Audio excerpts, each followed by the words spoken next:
coming to get you, Barbara. When there's no more room in hell.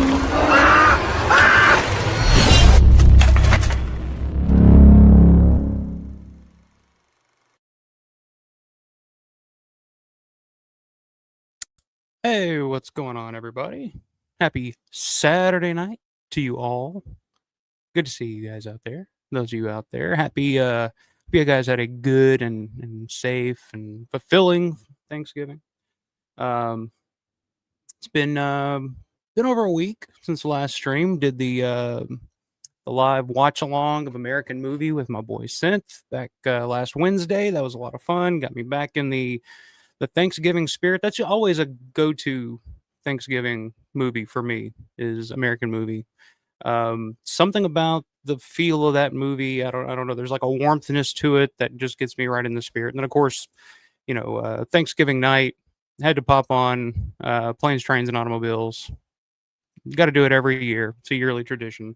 But I will say, like this time of year, like it's getting darker earlier. It's getting colder. Like it's been down in the 20s, 30s here as of late. And it's the perfect, like, this is the time of year where I just kind of cocoon myself inside and start really watching a lot of movies. So I've been tearing through quite a few films here lately, and found some good stuff. One of the films that I did finally settle down and settle myself into finally taking a peek at, which it's available right now on YouTube. For anybody that hasn't seen it yet and is curious to check it out, is Tina Romero's Queens of the Dead, and we will definitely tackle that topic here just a little bit. I won't spoil anything. I won't spoil my thoughts on it or anything, but I will say, fuck it. We'll get to it here in just a little bit. I'll linger. I'll belate the happenings that were going on directly into that. But so yeah, did see Queens of the Dead. What else have I watched quite a few films here. A lot since Thanksgiving for some reason, but let's see. I had them written down here somewhere, but so let's see. Thanksgiving, I watched Abel Ferrara's Miss 45. I hadn't seen that before. I did watch Eraserhead finally, David Lynch's Eraserhead, which I talked about with Orion Trips a couple weeks ago. I told him I hadn't seen. That was one of the David Lynch films I still hadn't seen, and it was interesting. It was an interesting time. I'll say that. Watched opening night, John Cassavetes' opening night, which is one of the few Cassavetes films I hadn't seen yet, or specifically from that time period. House from '77, the Japanese horror film House. I hadn't seen that before, but I kept hearing people talk about, that's a classic. You got to watch House. You got to see House. And I was like, all right. So I watched that. That was an interesting experience. If you guys haven't seen that, I don't know how to describe it or how to sell you guys on it or not sell you guys on. I don't know how to feel about it, to be honest with you. But that's an interesting one. House from '77. It's a Japanese horror film. I don't remember who directed it offhand, but definitely an interesting watch and one that I wasn't like. I didn't regret watching it. I'll just say that. But it was something different, which I'm always asking. Anytime I watch a movie, just show me something different. That's big number, like the number one thing for me is just show me something different, something I haven't seen yet, and that definitely accomplished that. So, yeah, let's see. Bergman's Hour of the Wolf. I had never seen that before, which is another strange. If you guys aren't into Bergman's films, you're not gonna like that one. But I ended up enjoying it. It took a minute to kind of get into the flow of what the hell was going on in that movie, but by the end of it, I was really, really digging it. So that's one that if you have the patience for it, so to let it kind of build to the end, it definitely pays off. So yeah, definitely check that out. Ingmar Bergman's Hour of the Wolf. I think it's from like 66, 65, mid 60s, somewhere around there. Did finally see Carnival of Souls. I did finally watch that. I've been going through like a shitload of movies here lately. I've been more interested in watching movies the past week than I have anything else for some reason. But like I said, it's just that time of the year. It's colder. It gets darker earlier. It's just a good time to settle in and catch up on a bunch of films that you hadn't seen yet. Um, what else is going on? Oh, I got a new gonna be doing a new segment here tonight. Gonna try it out. Just an idea since I'm in the mood to watch a bunch of different stuff here lately. Gonna try out a segment that I'm gonna call Make It a Double, which is we'll talk about a Romero film and I will tell you guys two or three films that that would make a great double feature with that movie. And and we'll talk about those films as well. So yeah, just a little mishmash of this and that different stuff here to kind of talk about tonight. It's the end of the year, not a lot going on. There's not a lot of news, and then we're past Halloween, and it's Christmas time, and so this is usually around the time that I start trying to figure out new fun things to do, and one of the things that I'm thinking about doing that I did last year, and it was a whole lot of fun. I really wanted to do it again. Was the Romero Trivia Night last year? I did it around Christmas time, um, and I'm bouncing around some ideas for that again this year, sometime before Christmas. So, so yeah, I think we're gonna run that back and have the second annual. I guess it'll be an annual thing now. Second annual Romero Trivia Night for cash and prizes. And I don't know, not cash and prizes, but I'll have some prizes for the winners and stuff. I'll figure that out. But um, so yeah, I'll get into that a little bit more of that later here. I had some other ideas I wanted to throw at you guys, and we'll throw it out, but and see what sticks. Um, but yeah, it's been going. It's been cool. Had a nice Thanksgiving, and but it's fantasy football playoff time, so I'm focusing on that a little bit. I got to get my shit together for that because there's a little bit of this on the line, some money as well. For all you Norm Macdonald fans out there. So yeah, I don't know. I've just been watching a lot of movies and digging the time of the season, time of the year. So, um, but I did see a few people here in the chat already. Good to see you guys. Hope you guys had a good Thanksgiving. I had Synth pop in earlier, saying, "Hey there, out making some money, but I will be lurking." Synth, always appreciate you lurking, my man. I know you're out there. Synth fucking ran into Wang Chung the other night or something like that. He was in the group chat talking about that. I was like, damn, that's fucking weird. But I'm sure you run into some stuff like that when you do a job like, rideshare or Lyft, Uber, or stuff like that. I'm sure you come across some of these people, especially around where Synth's at. I mean, I don't know if you would very often here where I'm at in Evansville. I don't know how many, stars, celebrities that you'd run into doing that here, but that's pretty cool. And that's a pretty cool story, pretty cool memory to have. But hope you're doing well, man. I had a great time with you as always, watching American Movie last week, and so stay safe out there, man. And I hope I can entertain you and keep you awake, which I guess is still a little early where you're at. So hopefully you're not falling asleep yet. You might have issues if that's the case. But we got Michelle Parsons. Speaking of Queens of the Dead, one of the stars of Queens of the Dead herself, Michelle Parsons. What's up, Michelle? So I'm decorating my Christmas tree, but I am listening. Well, good to see you, and I know you're showing off some of your killer. You and Matt both have some kick-ass Christmas ornaments. I'd love to have. Which I was thinking, because Matt showed he had that Iron City beer can ornament on his tree, and I just thought he put a hook on like an actual beer can at first. When I saw it, I was like, "Oh, that's clever. I should think of doing something like that." But they actually sell beer can ornaments on the Iron City website, which I think they're sold out now, but they still have a couple of others. But um, very very cool stuff. So good to see you, and I will let you know. I will let you know how you did in your performance in the film as well. I'll say that because I did find you for the split second that you're in the movie. So hope you're doing well. Um, we got Steven. What's up, my man? Steven Oostrach Jr., 2036. I hate the way that they've changed the names here. Now it's showing the the YouTube handles instead of the actual names. So sometimes it throws me off, but I'm gonna try to remember who everybody is because sometimes it's different. But what's up, my man? Yours is pretty simple. Howdy, campers. Always good to see Steven in the house. What's up, my man? Bonnie Bailey in the house as always. What's up, Bonnie? Hope you had a good Thanksgiving, and hope you're doing well as well. We got Todd in the house. Yeah, I remember Todd here. BBI Stage Strange Agent, which is a cool name as well. So we can go with either one, but I will call you by your given Christian name, Todd. What's up, my man? Miss 45 is one of my favorite revenge flicks, and Rolling Thunder. Yeah, I hadn't seen Miss 45 until just the other night. Um, I enjoyed it. I liked it. It was definitely it's not it's not groundbreaking, on a philosophical level or anything like that. But it was a fun like little feminist revenge film, I guess is what you would call it. Especially from that time period. I'm always a fan of those type of films, and yeah, I enjoyed it. I enjoyed it quite a bit. It's probably one that if I ever come across, I'll probably buy just to have it in the collection. Um, but glad I finally got to check it out. But good to see you, my man.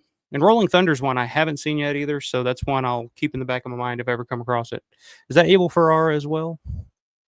Just curious. I don't know too much about him as yet. I'm kind of there's another film that I found that just subscribed to the Criterion channel, which is I'm sure you can connect the dots on some of these movies I'm watching, but um, really the only streaming service, which I know there's a whole lot of talk about Netflix and HBO Max and what's going on with that here lately, but I rarely ever watch Netflix or HBO Max.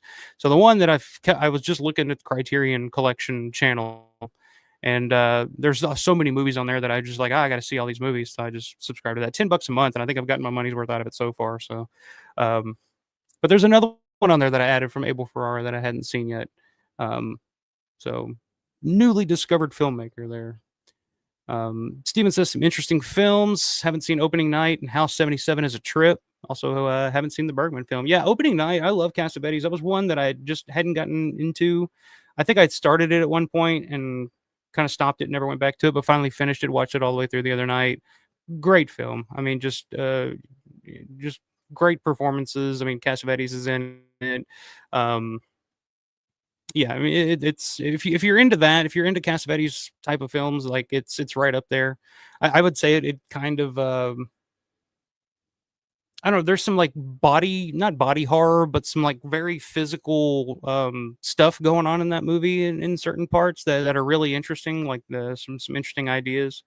But yeah, I enjoyed it, but I'm a Cassavetes fan as it is, and House 77. Yes, it is a trip. I remember I remember putting that on, and like I was just like I was impressed with that film because it's for 77, it's one of those that's like you could tell was a direct inspiration to a lot of stuff that came way after.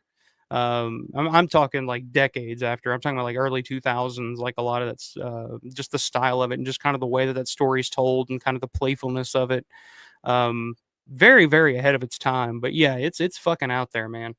Um, but I mean, like I said, it was an experience if nothing else. Um, and yeah, Hour of the Wolf is it kind of falls in a horror vein, especially towards the end. Like there's some pretty some pretty disturbing shit at the end. I'll just say that. But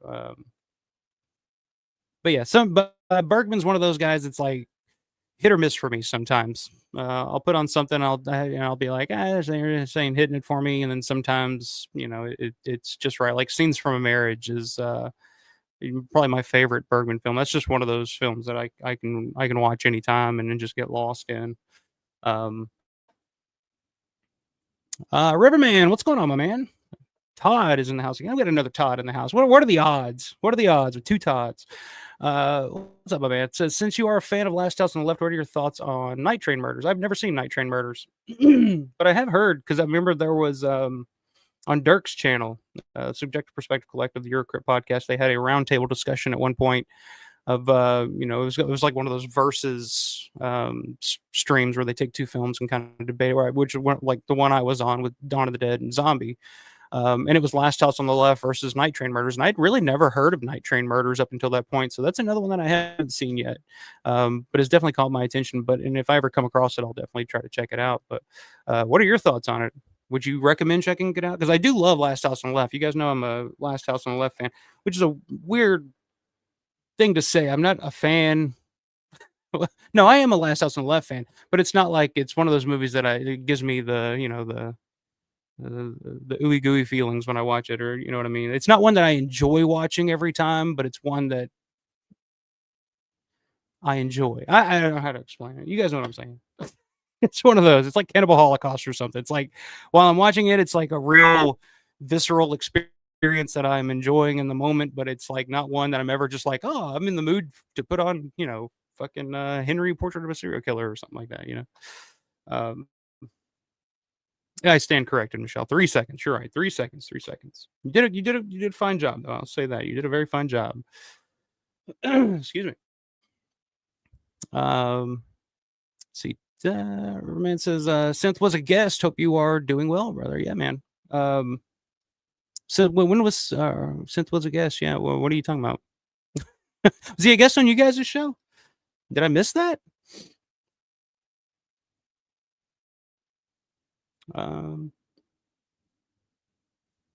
Synth's been a guest on my channels many times. Steven says you must watch Rolling Thunder, awesome revenge picture, and early Tommy Lee Jones as well. Definition of a grindhouse film. I love Tommy Lee Jones, so that immediately piques my interest. I've always been a big Tommy Lee Jones fan. Like when I was a kid, I guess my first exposure to Tommy Lee Jones was probably Batman Forever. Honestly, as a kid, it's the first thing you're going to see it, and I became fascinated with it. And then he would pop up in all kinds of stuff after that, like I think after that I probably saw him in like U.S. Marshals, and then went back and watched The Fugitive. I don't know. I've seen a ton of shit with Tommy Lee Jones in it. Love him in No Country for Old Men. Yeah, that's always one of those actors that I've always kind of been drawn to. So I didn't know that he was in that. So I'll definitely keep an eye out for that. Todd says no, can't think of the director, but it was written by John Milius, one of Tommy Lee Jones's earliest films. It's on Tubi, if you don't mind ads. Yeah, see, Tubi's one of those streaming services that I like. If it's a movie that I'm not trying to invest my time and attention into, that I'm just watching to watch, Tubi's fine. But if it's a movie that I like haven't seen and I really want to like sit and focus on what the hell I'm watching, like Tubi drives me absolutely fucking crazy. It's not any. It's the worst is like Pluto TV. If you guys ever try to watch a movie through Pluto TV, fuck that. Like you would get 5 minutes of movie and then 10 minutes of ads, and it's just like, what is the point of this? Tubi's not nearly as bad as that, but again, if it's a movie that I'm like trying to invest myself in, it does start getting on your nerves when especially like when you're watching something. Like for example, if you're watching Last House on the Left, and then all of a sudden it's like cuts to a fucking Tide commercial or something, and you're just like, what? Like it just kind of it throws the whole vibe of the thing off. But I don't know. We're spoiled at this point, I guess. And Todd says Rolling Thunder was directed by the great John Flynn. Okay, love the move, but Brain Scan was even better. Brain Scan was one of those that I remember watching all the time when I was younger, which I know you guys are big Edward Furlong fans, so you guys are with me on that. But yeah, I remember watching Brain Scan all the time back in the day, which is one I need to go back and revisit because I haven't seen that in years. So I don't know if it holds up or not, but yeah, it's I remember very little about it, honestly. I just remember it's a very 90s movie, and it used to come on like Cinemax, Showtime, those channels all the time back in the day. So I would always catch it on there. That one and like Ghost in the Machine. Do you guys remember Ghost in the Machine back in the day? I remember watching that all the fucking time because it was like on repeat at one point on like HBO and stuff. So I always kind of put those two films together for some reason. Played out 148. What's going on, my man? Says thoughts on Cassavetes and Rosemary's Baby. Rosemary's Baby is one of those movies that I just recently kind of warmed up to. I remember watching it a long time ago. I think when I was a teenager, probably, and I just didn't get it. Didn't get into it. You're expecting, like a horror film, but it takes a while. It's a very slow build, and when you're younger, you don't have the fucking patience for that. But Cassavetes in it. I mean, Cassavetes was a great actor, but I like him better as a director. I'm more of a fan of his as a director, and he became an actor to fund his films, like Faces, Killing of a Chinese Bookie, Opening Night. All those were independently financed films, and I know Cassavetes really started acting he wanted to be a filmmaker, started acting to make money to finance a lot of those films from around that time. Um, Woman Under the Influence is another great one, which we just lost. Uh, Gina Rowlands like last year, I think, and just what an amazing actress, and she was of course married to Cassavetes for many years, and was really like his muse.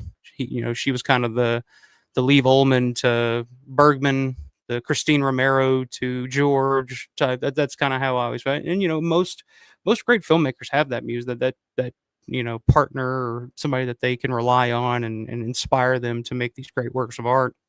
And Rollins was definitely that for Cassavetes. So, but yeah, Cassavetes was just as good of an actor in many aspects as he was an actual director. But um, yeah, Steve. Wow, your early memories of Tommy Lee Jones is Batman Forever. I forget how young you are. Yeah, yeah. Batman Forever came out in '95. At the time when that came out, it was like the world to me. I was like, oh my god, this is the greatest movie I ever saw. Um, and so yeah, I remember him as like Two Face, and for some reason his portrayal of Two Face, just the way he talked, his like I had a I guess he was like a great uncle at the time, who Tommy Lee Jones reminded me of so much. It was, I think, my Uncle Bill, not from Dead Pit, not from American Movie, um, but I had an Uncle Bill that reminded, like the way that he talked reminded me so much of the way that Tommy Lee Jones talked, that they always kind of reminded me of each other in that way. So I don't know. I was always kind of drawn to Tommy Lee Jones just for that. That was one of the reasons why, I guess.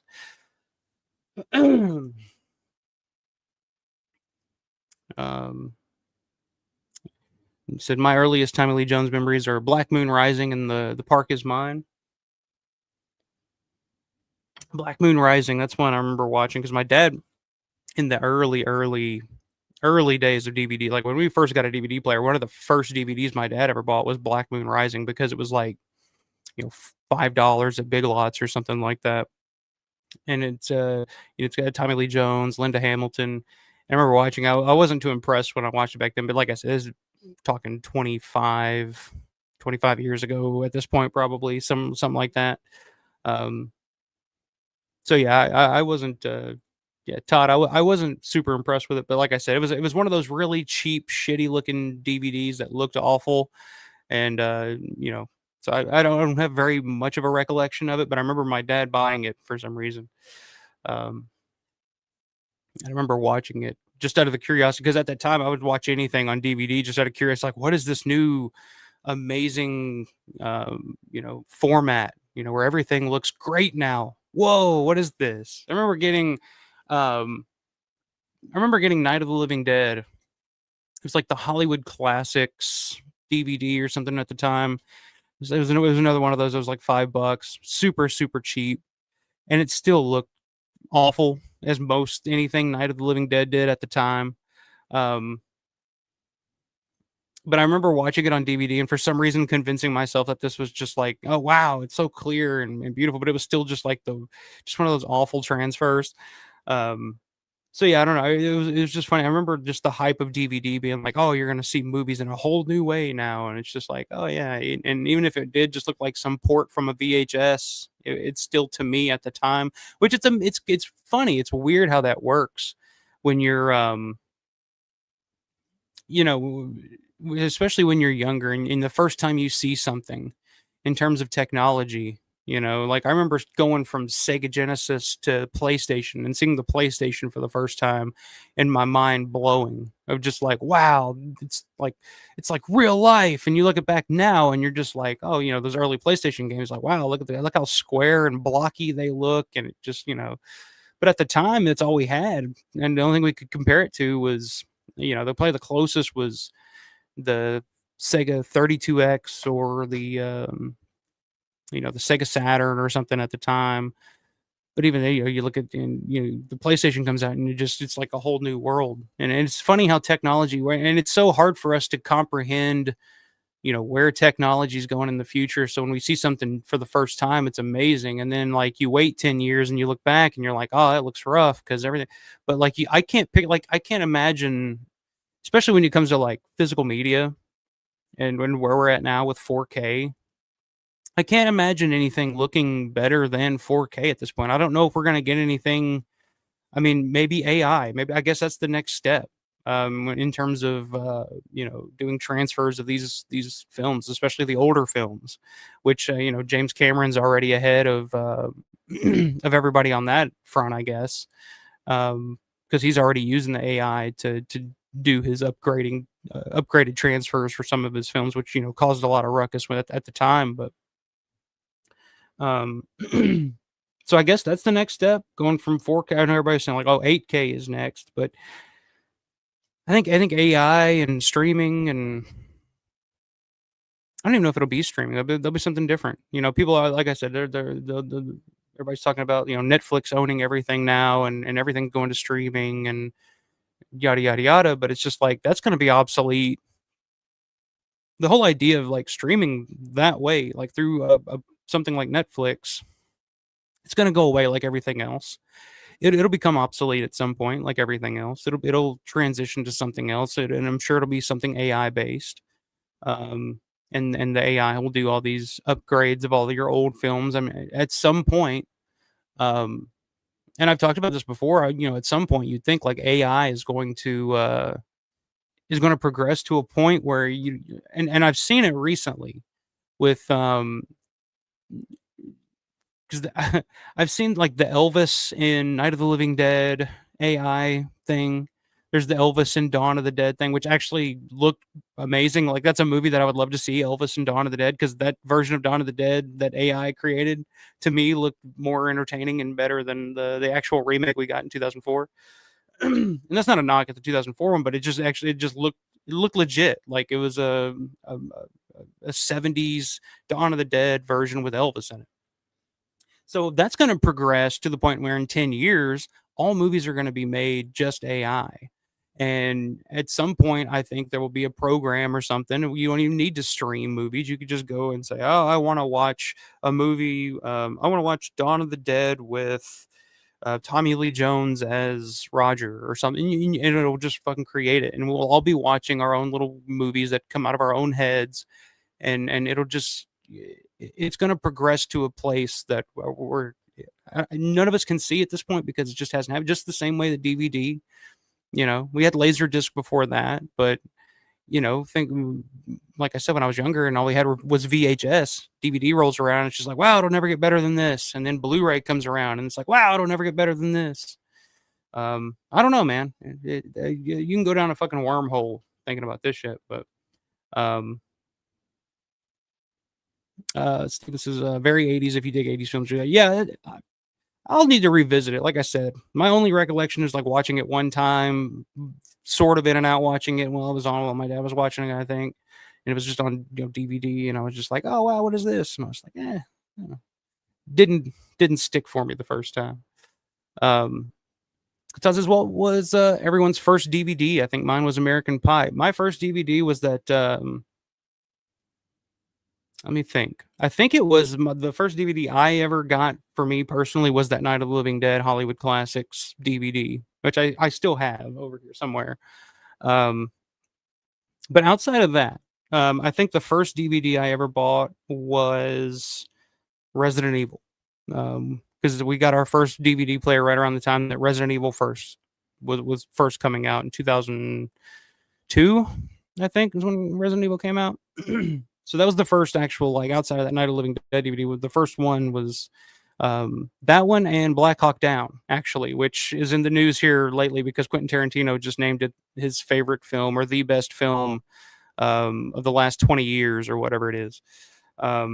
Which I remember liking it when it came out, but again, it's just one of those that I remember watching one time and kind of digging and then never kind of going back to. So I can't really speak on the quality of it and really argue against Tarantino, but that's kind of a hard one to buy. I don't know, but yeah, it's an interesting choice. But so yeah, I guess the first like two that I remember getting on DVD was Black Hawk Down and Resident Evil. Paul W.S. Andrew, no, not Paul W.S. Anderson. Paul Anderson. What's his middle name? Is it W.S. Anderson? Yeah, I'm thinking there's two Paul Andersons. Paul Thomas Anderson and Paul W.S. Anderson.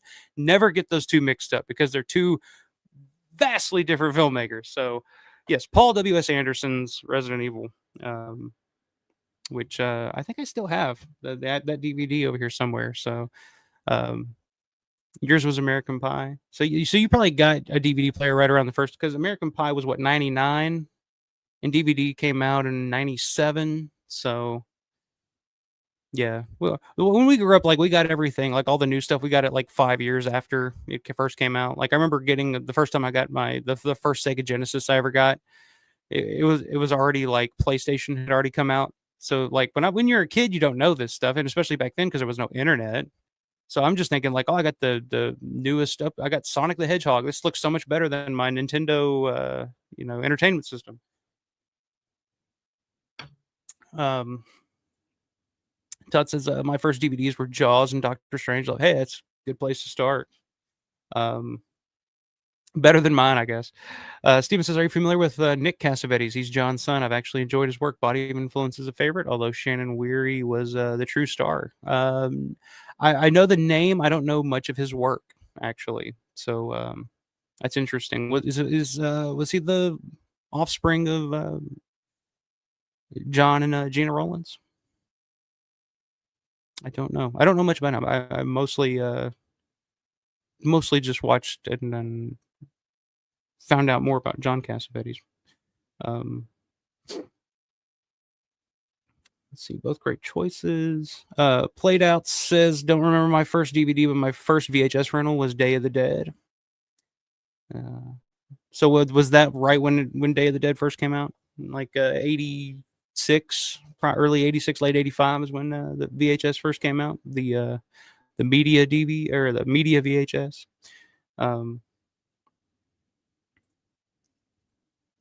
Todd says the Day That Did VHS cover art's still I think that's universally agreed upon at this point. I think most people that I've talked to and mentioned that most people prefer, myself included, prefer that VHS artwork to the actual theatrical poster.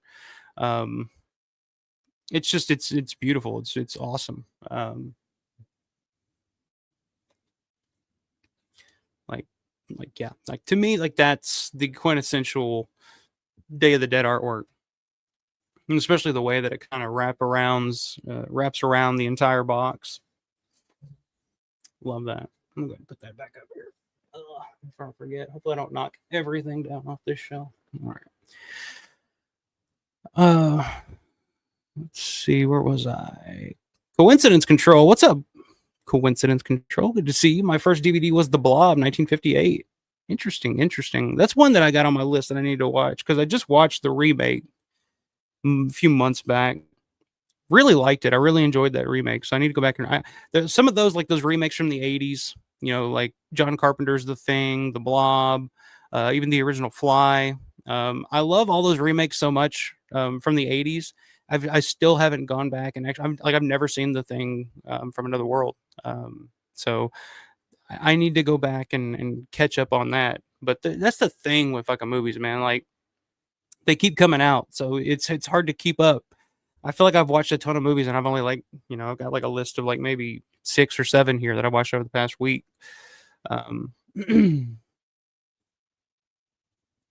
Steven says a friend gave me a copy of Night of the Living Dead he had from a DVD magazine. The first one I actually bought myself was the original Gone in 60 Seconds. Very cool, very cool. I wonder what version. So what DVD magazine was it? Just do you remember the name of it? I wonder what version of Living Dead they were giving out from a magazine.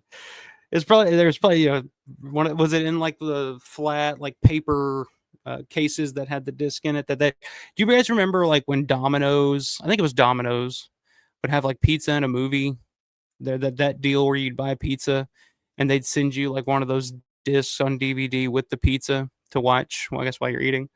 I remember we got a ton of those. Just like not even like bad movies, like legit movies. I'm trying to remember some of the ones that we got. I think was Overboard one of them with Kurt Russell. I don't remember, but what a weird time. What a weird time. Pizza in a movie. Steven says, I know he's John's son, not sure about the mom. Okay. Yeah. I don't know. Yeah, I haven't heard too much about Nick. I have heard the name, and I know he's in the business, but can't say I know much about him. Coincidence Control says the '80s remakes are so much better than the '50s original, in my opinion, but still we're checking out it for sure. It's weird when you think that, like, and I know, like, and I'm sure it's a generational thing.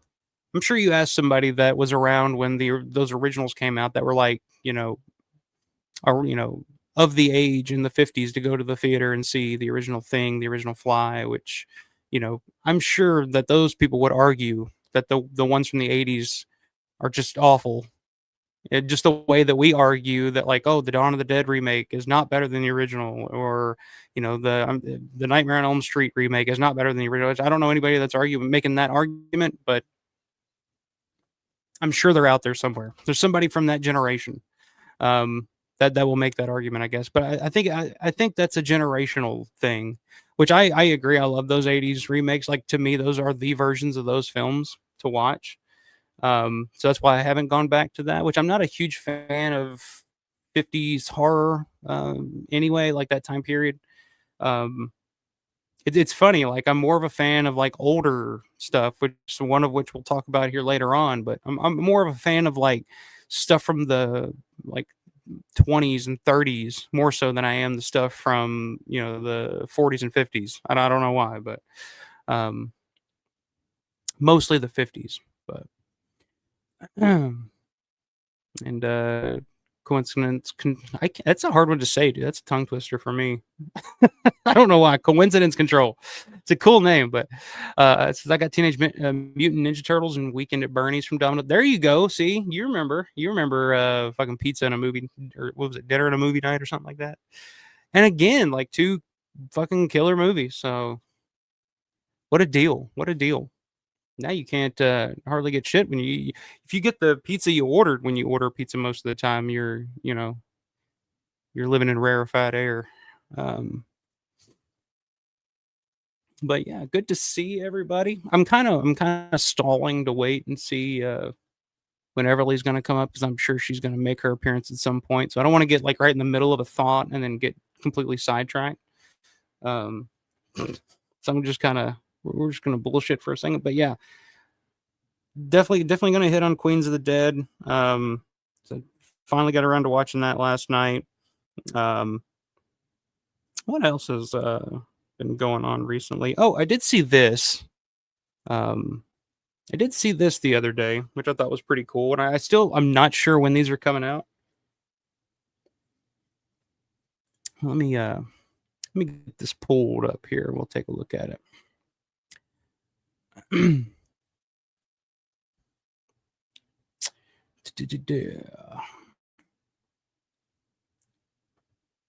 Um, let's do this. All right, I'm gonna get really small over here, right above you guys.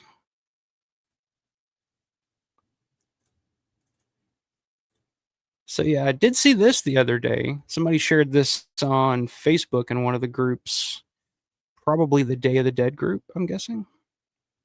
If this will work. Let me try this again.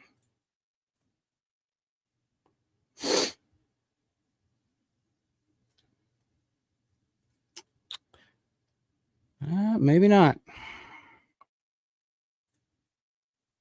Well, all that build up for nothing.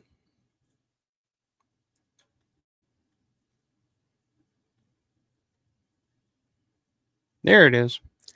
So yeah, I did see this. Somebody posted this image in one of the groups. I guess maybe it was Trick or Treat Studios that put this out. But yeah, we talked about this a few months back. The new line of Day of the Dead figures that Trick or Treat Studios is putting out sometime soon. I was thinking maybe it would be by the end of this year, but we're coming up on the end of that here pretty quickly. But they just released some of the cards for what the figures are going to come in, what they're going to look like, and you can actually see on the back there the figures that are coming out actually fully painted and ready to go, and it looks pretty cool, man. Like, I'm at the point now in my collecting where I'm trying to not buy as much, especially when it comes to like toys, and especially toys. Toys are a big one. I have so many toys at this point, and they take up a lot of room, and it's just like, goddamn, what am I going to do with more toys? But these are super fucking cool. And when it comes to like Day of the Dead figures, like I have the two figures back here, the Bub and the Dr. Tongue, that came out, gosh, probably about 10, 15 years ago now. Um, so I have those, the NECA figures, I think is one who put them out. Have those, and I have some custom figures over there, which I've shown off on the show here before. But in terms of Day of the Dead figures, man, these look pretty awesome. And this is the first, these are the first figures that I know officially licensed figures, I guess, for Captain Rhodes and Dr. Sarah there, which they got the full names and everything. Is pretty cool. A little bio up there at the top on the back. Yeah, I'm kind of digging the way these look. I don't know what the price point on these are going to be. I'm guessing, if I were to guess, I mean, most anything now is going to be 30 to 40 bucks, I'm guessing. So that's a lot to drop on some more fucking toys for me, but yeah, I don't know. They look pretty cool. I'm kind of digging the way those are coming along. So, and again, I don't know if any of you guys have heard anything about when these are expected to come out and what the plan is for these, but I'm digging it. Let me see if I can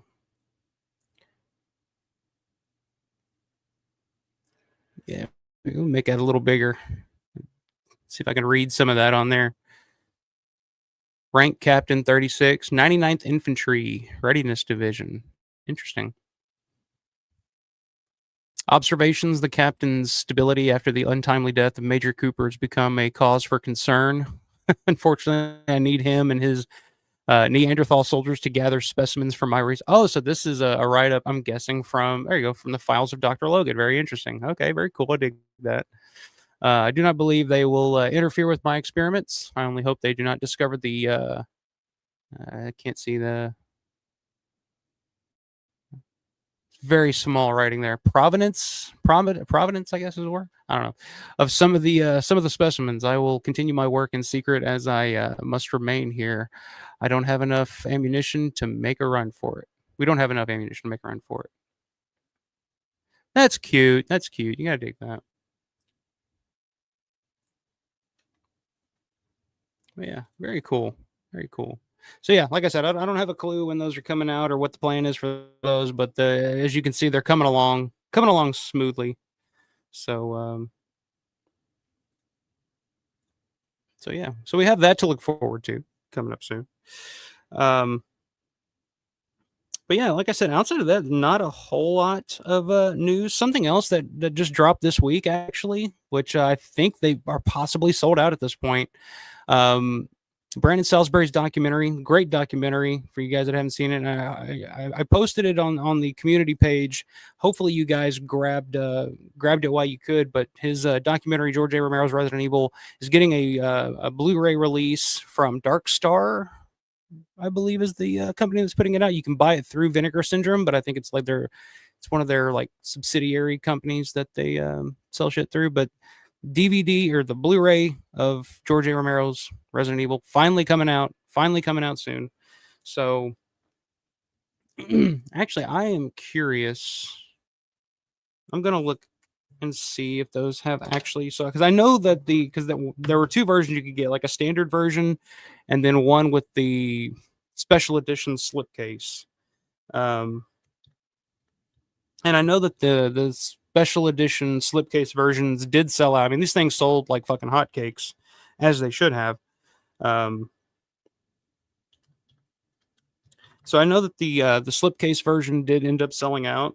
I wonder if there are any regular versions still available. Let me see if I can find the site, because I didn't have it prepared offhand. But I'm curious, and like I said, I'm killing time until to see when my daughter is going to come up here, because who knows when she's going to pop up for her appearance. Let's see. So the pre-order went up. So it was a pre-order, which I'm not a big fan usually of spending spending money on buying pre-orders. I'm not a huge fan of pre-orders, honestly. But But for this one, I had because I saw how they were selling. Because when I first heard about it, I saw Brandon post about it on Facebook, and I was like, "Oh shit!" Like I didn't even know this was going to happen. And so I went immediately looked at it. It was limited to 1,000. They were already down to about 500. So I was like, I quickly jumped on that shit. And I think by the end of that day, they had sold out of those the special edition versions. I'm not seeing it.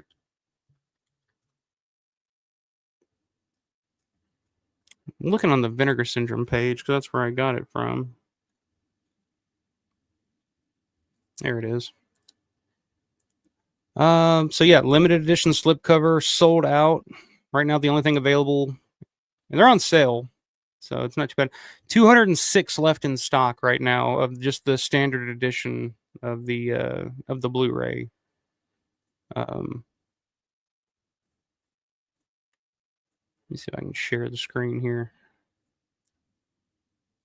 So we can kind of look at the specs on this thing. Because another big reason I had to jump on this fairly quickly is the bonus features are super intriguing to me as well. I'm definitely going to be checking out all of those.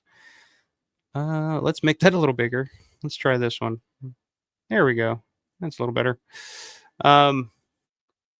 So yeah, only thing left, standard edition, only 206 left in stock. So jump on that now while you can. I don't know if they'll be making any more of these. You see there, yeah, there's what the limited edition slip looked like on that. Great artwork. Love the artwork. George playing the PlayStation. Very cool. Some behind the scenes photos from the movie, some stills from the movie, I guess. But yeah, the bonus features on this are super exciting for me. So it's got the 2 discs. It's a 2 disc region free Blu-ray. So it's good thing about it. It's a Blu-ray, which usually, you got to watch your region lock compatibility on those, but these are both region free. That's awesome. You got the film commentary with Brandon Salisbury and Tom Robinault, I think is his name. So that's cool. Definitely be checking that out. A roundtable discussion with Brandon, Tom, and Matt Blasey, discussing George Romero, the video games, the movies, and the unmade film. Very cool. And it's got all these uncut interviews too, which I'm probably going to check out all of these. It's very rare that when you see, like, there's some stuff that comes out, see some of the bonus features, and you're just like, I'll wait. I can wait on that. I'll check that out if I ever get around to it. All of these are pretty much like must watch as soon as I get it. You got the Ben Rubin interview, which Ben Rubin, of course, is like the guy in charge at the George Romero archive. Super cool guy. Met him a couple of times, of course, going to the archive. Jim Crut, of course, helicopter zombie interview. That'll be cool. Pat Jankowitz, I'm not 100% sure who that is, to be honest with you guys. I know he was in the documentary, but I'm not too familiar with that name. And of course, you got the Matt Blasey interview. Definitely check that out. Michael Felsher interview, of course. I can listen to those guys talk Romero for hours and hours on end, and not Blake and I. Short interview with Brandon Salisbury and a short interview with Tom Robinault about the documentary. So yeah, awesome bonus features on there. Going to check all those out. So yeah, glad I got my copy when I did. Like I said, I don't know if they're going to restock this at all at any point, but just in case, for the standard edition, only 206 left at this point. So hop on that now, because I'm guessing they will probably be sold out by the end of next week, if I were to make a guess. And right now on sale, $26.49. So, and again, another thing I'm not super high on at this point is spending that type of money on physical media. I'm just kind of not in that game right now. Like, there's very few things that I'll spend $25, $35, $45 on. But this is definitely one of those occasions. So, so yeah, get it now. It's on the Vinegar Syndrome page, vinegarsyndrome.com. So get it now. Get it now while you can. They did end up restocking. I saw, I think Larry posted today. I saw that they ended up restocking some of the Night 90 Steelbook 4Ks. So you can find those out there now. I think Walmart.com had some. BestBuy.com, I think, had some. So if you guys missed out on those, definitely you can hop on those now as well. But yeah, super, super cool. Can't wait to check that out. And again, big congratulations, big hats off to my boy Brandon for all his success, and it's impressive, man. It takes a lot to get a movie made first and foremost, but to get it seen it takes just as much, and then to get for it to even be worth a shit is is another big hurdle to jump. And it's just like he's clearing them all. I know he's got an awesome physical release coming out. I can't wait. It's going to be good stuff. So yeah, I can't praise it enough. And Brandon's a great guy, and I'm just super happy for all his success, and can't wait to see what he's got coming up in the future for sure. Um, I saw Paul hop in here. Paul Brooks, what's up, my man? Happy Saturday night, folks. Happy Saturday night to you, my man.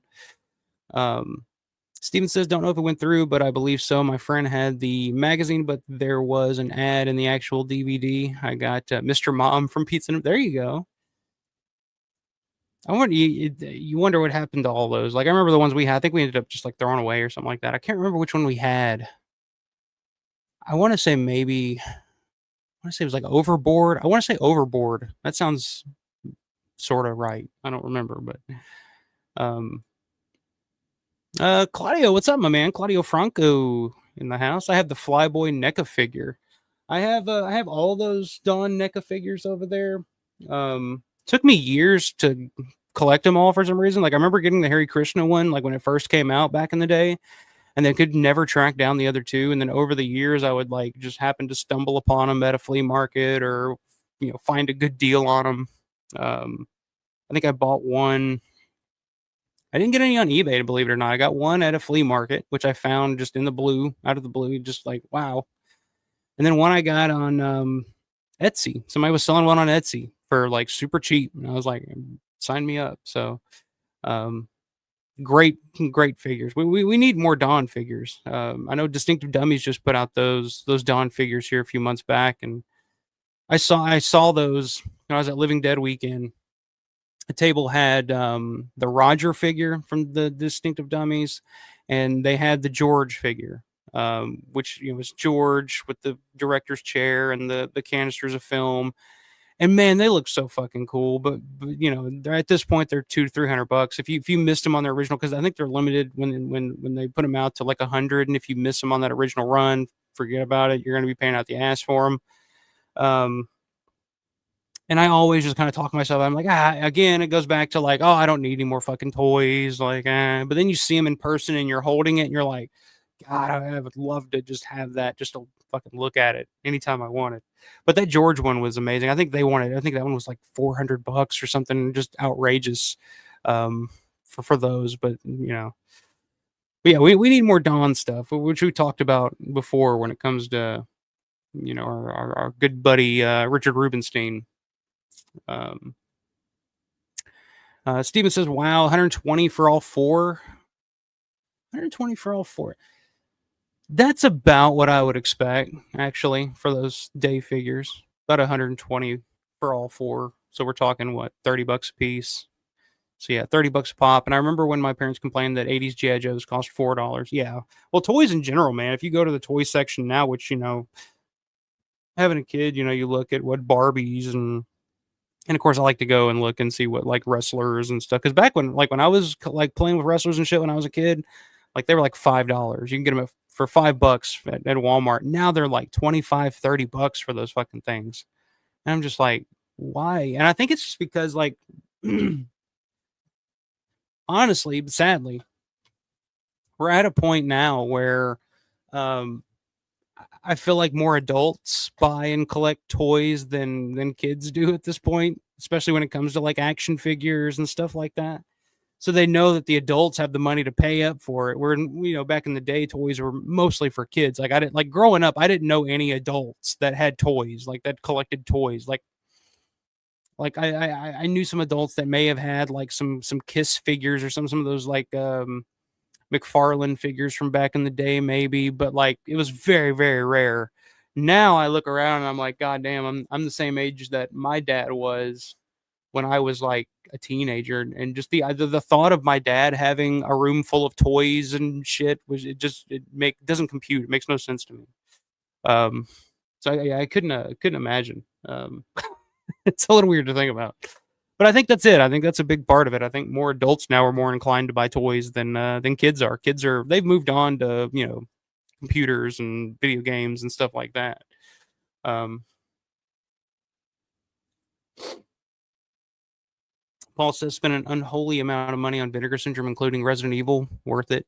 Yeah, Vinegar Syndrome. That you know you can run up a tab when it comes to Vinegar Syndrome pretty easily. I rarely buy anything from Vinegar Syndrome just because most of the stuff they put out I don't have any interest in and don't really care about.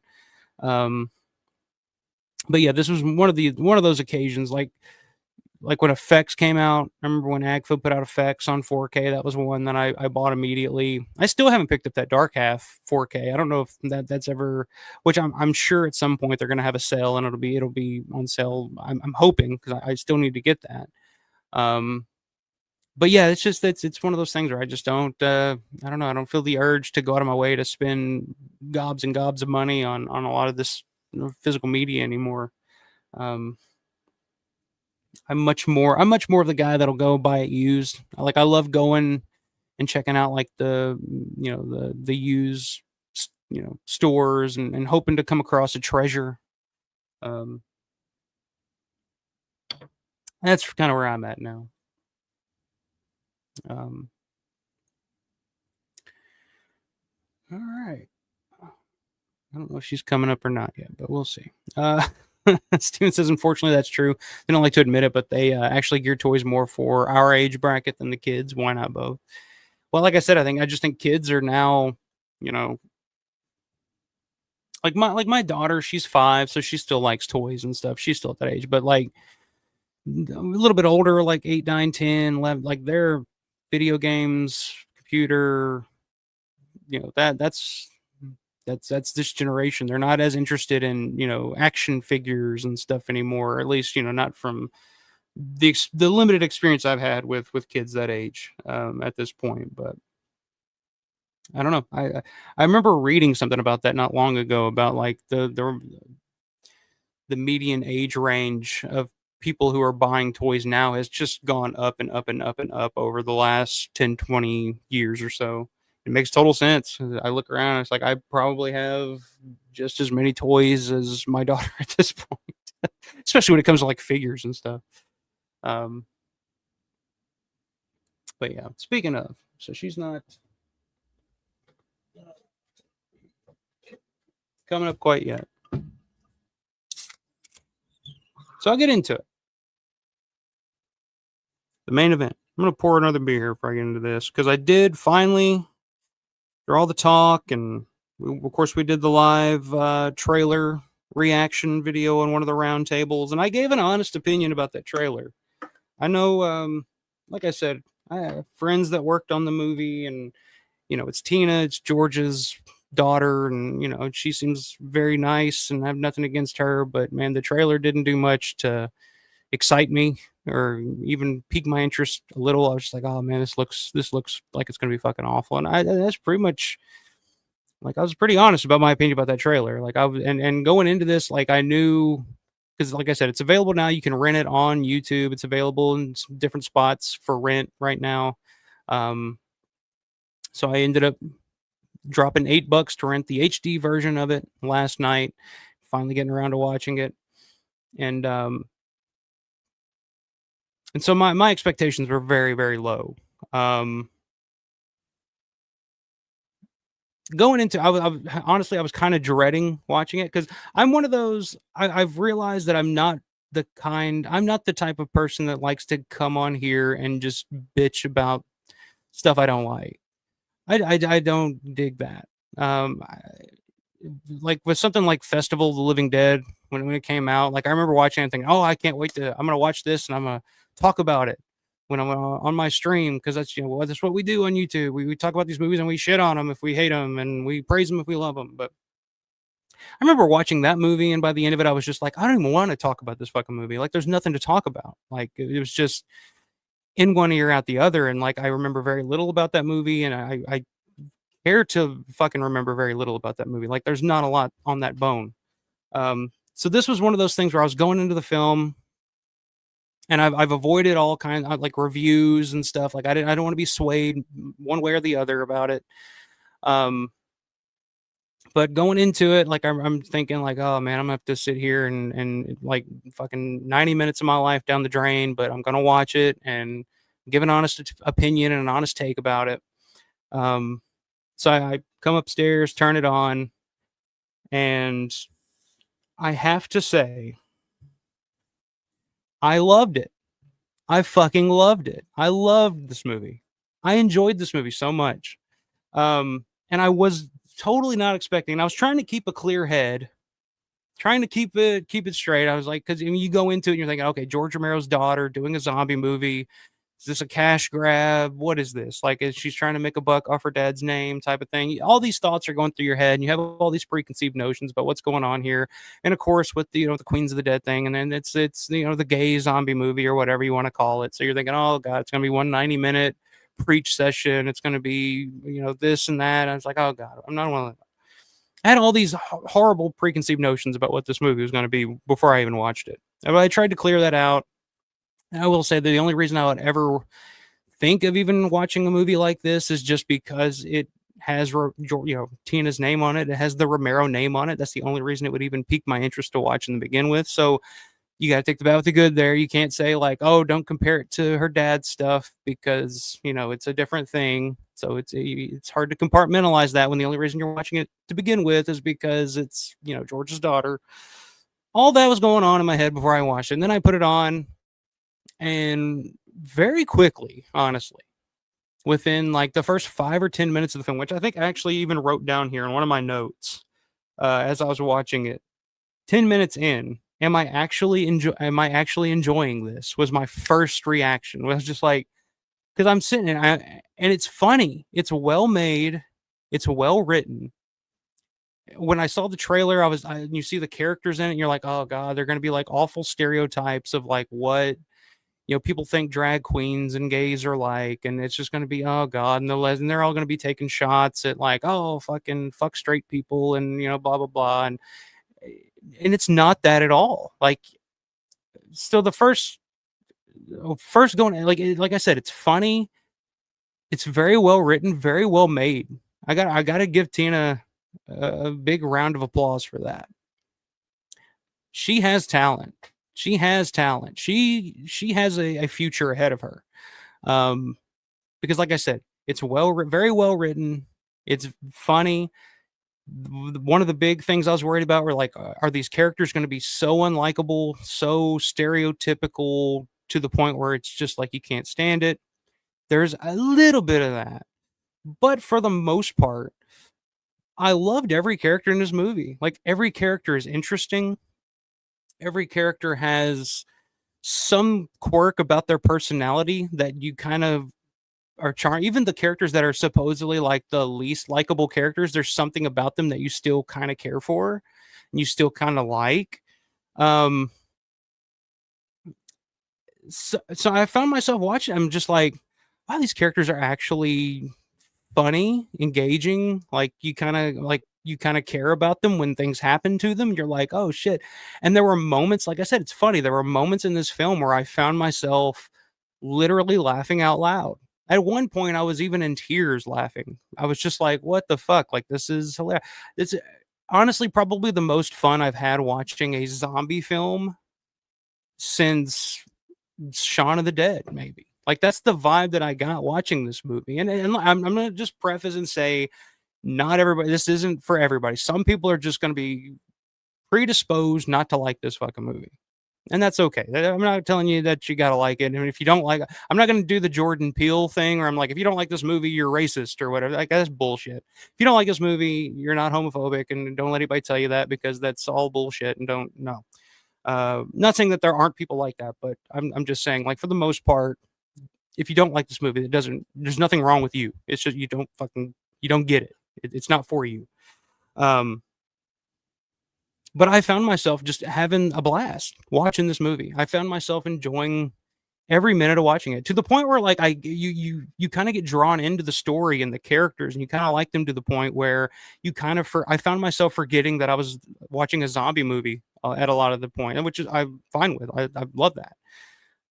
But at so many points, I'm just like, to the point where almost like you're kind of thinking, man, I kind of don't need zombies in this. Like, like I'm kind of cool with just hanging out with these people and seeing what their day to day lives are and where they go. Um, yeah. So I mean, as a zombie movie, for if you're a zombie movie fan and you're watching it for that purpose, yeah, it's not breaking any new ground. Like it's not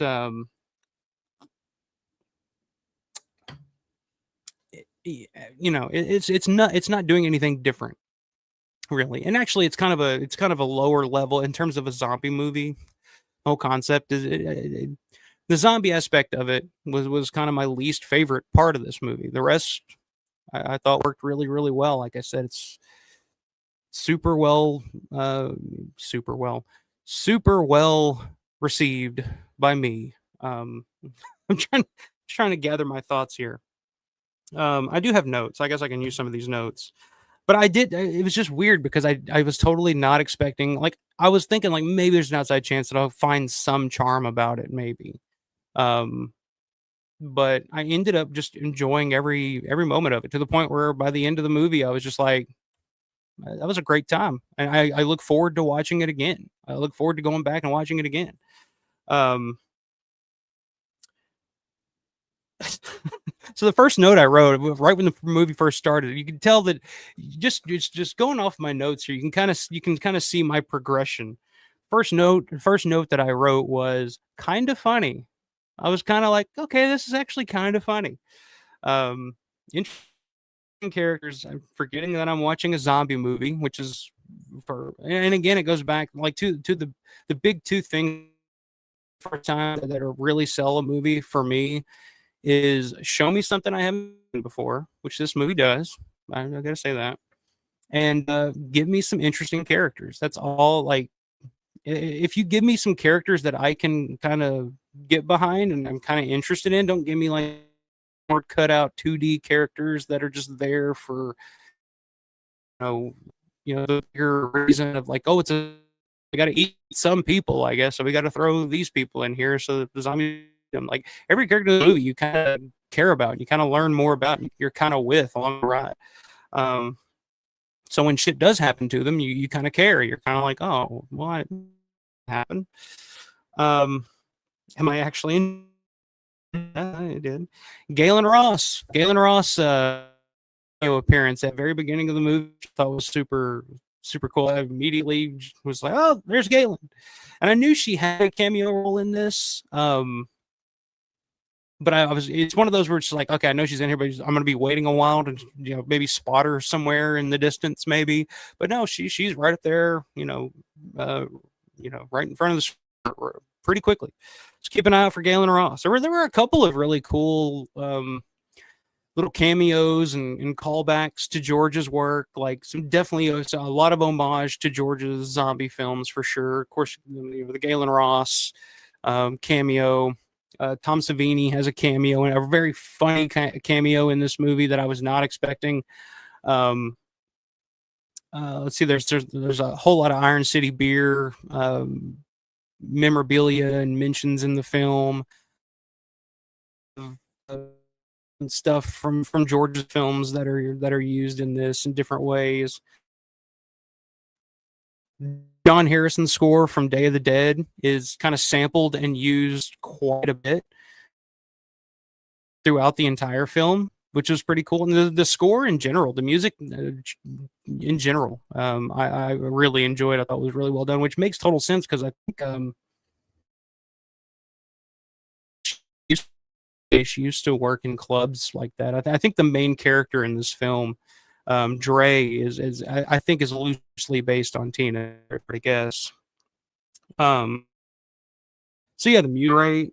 Of course, there's like a Bill Cardell not mentioned, but a little Easter egg in there as well. One of the news reporters or whatever in the movie is named Jill Cardell. So like if you fan, and there's all these little, you see the Iron City beer can sitting over here, or there's a sign in the bar, all these little things that kind of the fan service aspect of it, I guess.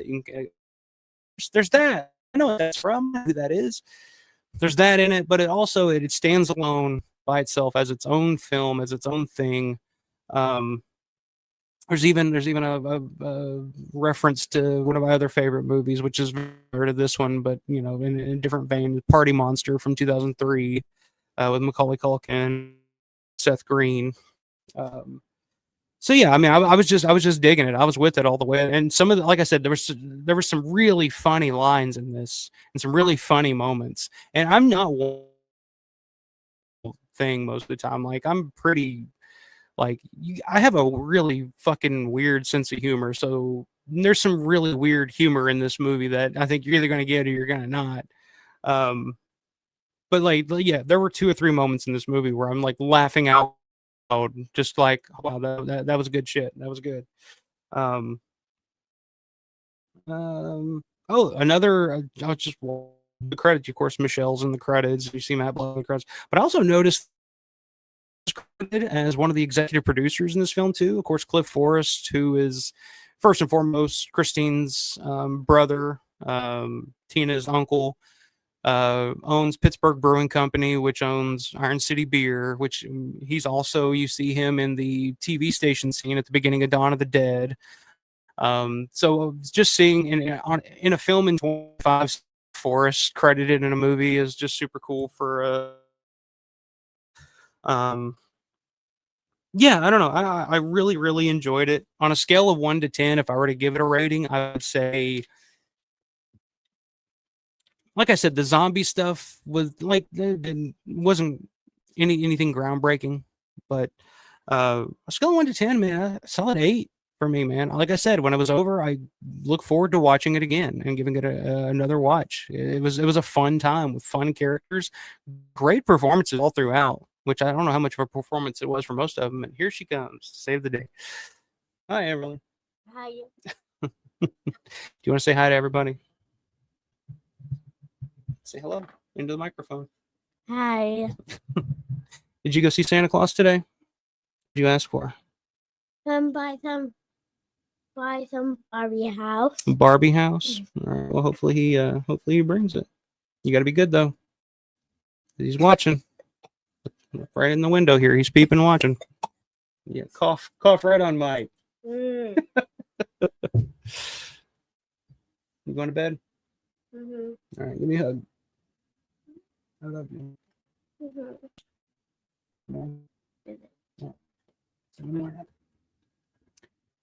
There's Ever making her weekly appearance. Hey. Oh my God. Don't do that. Please be careful.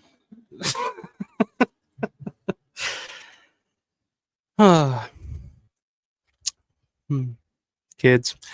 Where was I? Yeah, I guess just overall, man. I again, it'll be for everybody. Not everybody's gonna dig it or kind of get what it was, but for a movie that I was going in low expectations, and I was very, very, very surprised that I enjoyed it as much as I did. It's a lot of fun.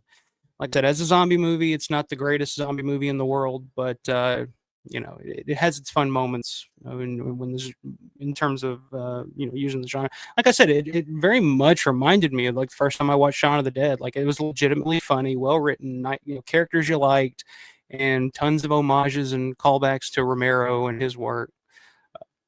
I'm a sucker for that shit. What can I say? So yeah, I mean, like a solid 8 out of 10. I was like, well, I look forward to giving it another watch when it comes out on physical media. Like that'll be another one that I plan on picking up. So, Queens of the Dead. I did not expect to do this. I was totally prepared. Oh God, I'm gonna have to come on here and talk about how horrible this movie was and blah blah blah. And I'm pleasantly surprised and happy that I don't have to do that. So, so there you go. Controversial take, and I'm sure some people are going to watch it and say, what are you smoking? What the fuck's wrong with you? But I don't care. I'll be honest. And I'm sure Steven's going to give me shit. Like, oh, you're fucking with us now. I'm like, no. These are my legit thoughts, believe it or not.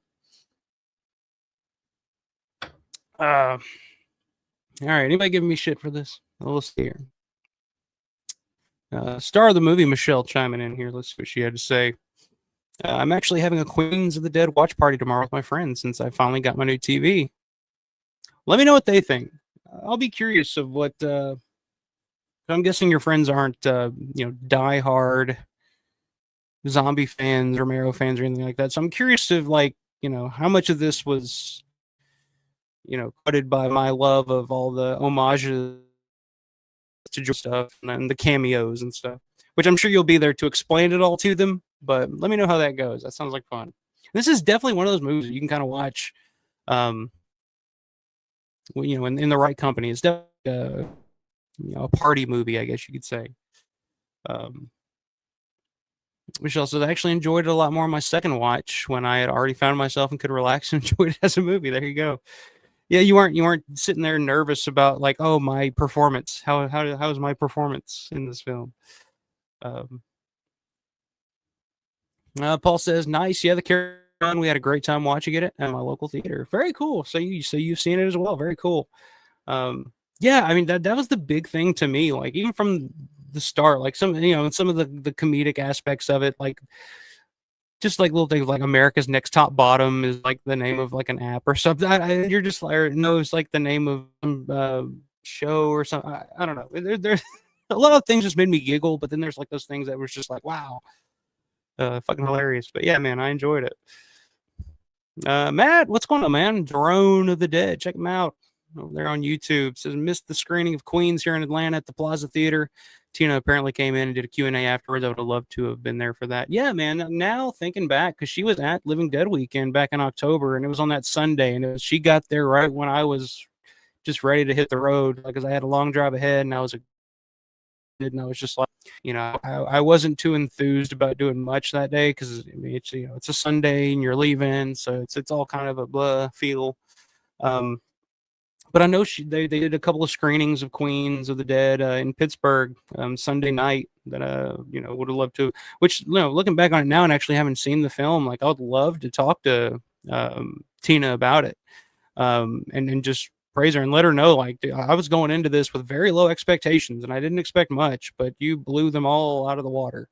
And I know if her dad was here to see it, I know he would be just super super proud because like I said, she's got chops, man. Like in terms of the writing, the craftsmanship of actually the filmmaking aspect of it, like it's a very well made, very well written film, which I know she's done some stuff in the past, but I think this is pretty much like the biggest project that she's worked on to this point, and you can definitely see the talent there. So I hope she continues, and I look forward to seeing what else she's got coming. I hope she's got more on the horizon because I mean, and I know she comes from that world, like the club kid world, gay bars and shit like that, and drag shows and stuff like that. And it shows. I mean, it really.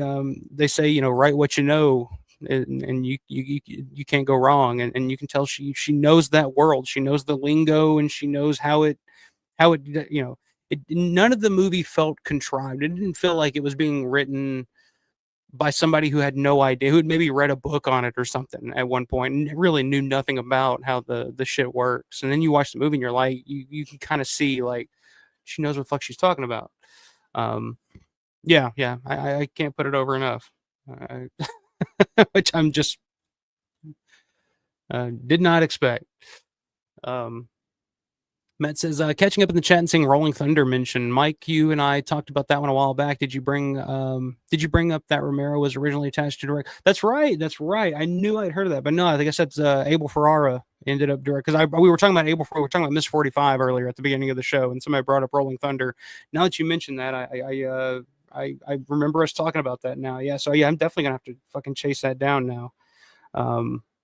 Shit, I totally skipped my mind. And now knowing that it was an Abel Ferrara film that did it, because now I'm kind of starting because I like Miss 45. Now I'm trying to track down more of his stuff. So, all right. I forgot all about that, man. No, and I'm really gonna track that one down. Steven says your review gives me more hope. Keep an open mind. Keep an open mind. Like I said, it's not gonna be for everybody. Not everybody's gonna like this movie. And again, like I said, it's not because you're a bad person or anything if you don't like the movie. Like I said, we're not Jordan Peele here. And if you don't like my movies, you're racist. I think that's bullshit. But it's definitely like some people are just, it's just not going to be for everybody. And some people aren't going to get it. Like, I've been around that culture before, it's nothing new to me. So I guess I'm a little more open-minded to that world. And so I don't know, but yeah, keep an open mind about it. Like, just try to, and like I said, there are a few. There's a little bit of the preachiness to it here and there, but it's not. It almost goes out of its way to almost parody that, where it's the whole they them thing, and all because one of the characters in the movie is like a straight guy who's related to the main characters. There's like this New Yorker straight guy who's like the plumber. He's there to like unclog the fucking toilet. But the whole movie all kind of comes together by the end. You're just like they're all human. They're all on the same team, and none of that fucking matters. So there's a little bit of that preachiness to it here and there, but it's not over the top. And like I said, it's at points in this movie, it kind of goes out of its way to kind of kind of parody all of that stuff throughout, and you see like some of the bickering. It's just like, and it's totally true. Like, nobody hates lesbians more than gays, and like there's all that like inner bickering that goes on in that world. I don't know. It's funny shit. I enjoyed it. So keep an open mind when you check it out. That's all I'll say. I thought the trailer was okay, but I'm still sticking with what I wrote then. Until I see it, I'm not going to put it down or puff it up. There you go. Yeah, like I said, that trailer didn't give me hope, and like I said, going into it, I was kind of, I wasn't like rushing out with the highest of hopes, but I was very very wrong about it. I enjoyed it a lot.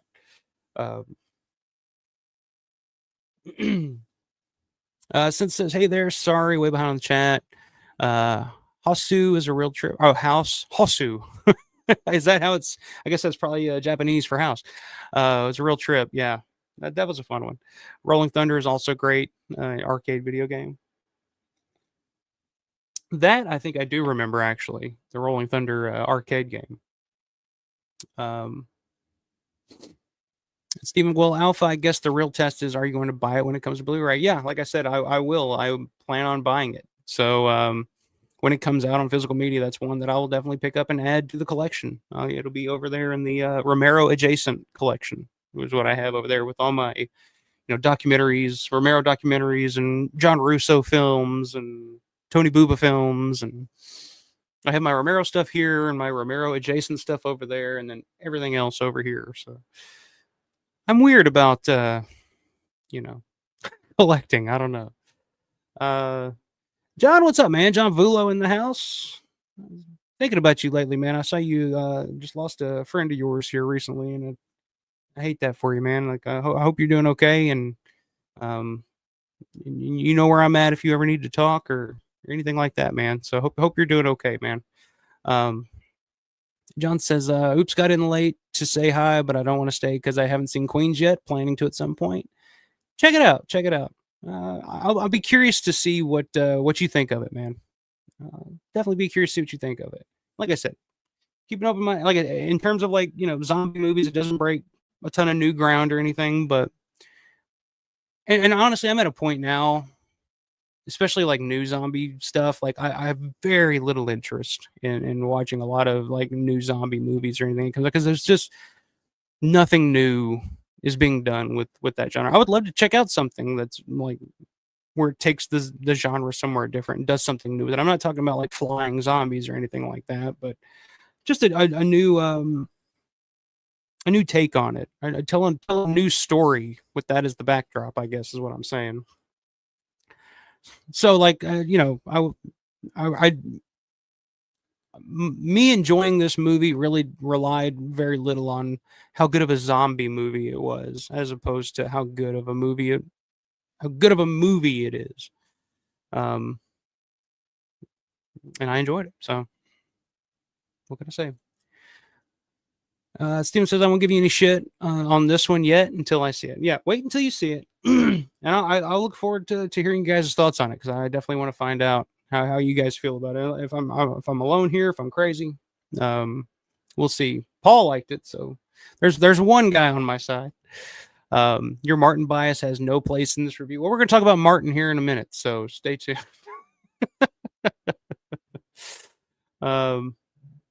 Michelle says, I will let you know what they think. They are definitely not horror fans. They have been harassing me to watch it just because of my 3 seconds debut. And I'm guessing you'll get to that point and you will pause it on that. And you guys will stand there and stare. And you can take pictures in front of the screen. I'm telling you, Michelle, like Living Dead Weekend 2050, you will have your own table selling your own autographs and selfies. $70 a pop plus tax. Selfies extra. You got to follow the Eugene Clark formula when it comes to conventions. That's the only way to go about it if you want to make some of that, the real, a little bit of this money as well. John says, and only because this is the only place people care, I finally found Joanna Lawrence from Vanilla. Oh wow, she's still. Oh wow, one of the few people I had a real hard time with. She appears to still be with it. That's awesome news. That's awesome to hear that. Have you contacted her yet, or have you just found her? Have you talked to her at all? That would be. I mean, again, like you said, there's a handful of people that would go out of their way to to get her autograph on stuff. Me being one of them, but I'd love to meet her at a Living Dead weekend or something at some point. That's what we need, a Vanilla reunion. I don't know how many's still around for that. I mean, of course, Judy and. Well, I guess there's quite a few actually. Judy, Russ, Russo still around. Richard France, Ken Peters. So Joanna Lawrence, that's pretty awesome. Let me know. Have you actually talked to her yet? I would be curious to see what she's up to these days. That's awesome.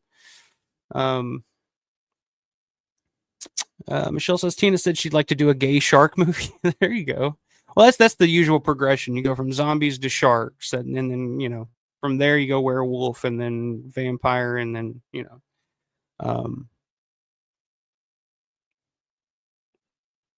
that's the thing too. Like I said, write what you know. I mean, that's the world she comes from. But I would love to see. I mean, it doesn't have to be gay. It doesn't. Every movie has to be gay. So I'd love to see her do anything else, just to see what else she can do. Because I was, like I said, very impressed with her her abilities. She's got the talent. She's got the chops for it. So I'm excited to see where she goes from here.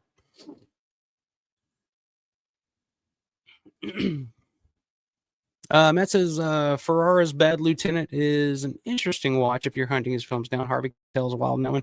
Yeah, that's one I remember watching years ago.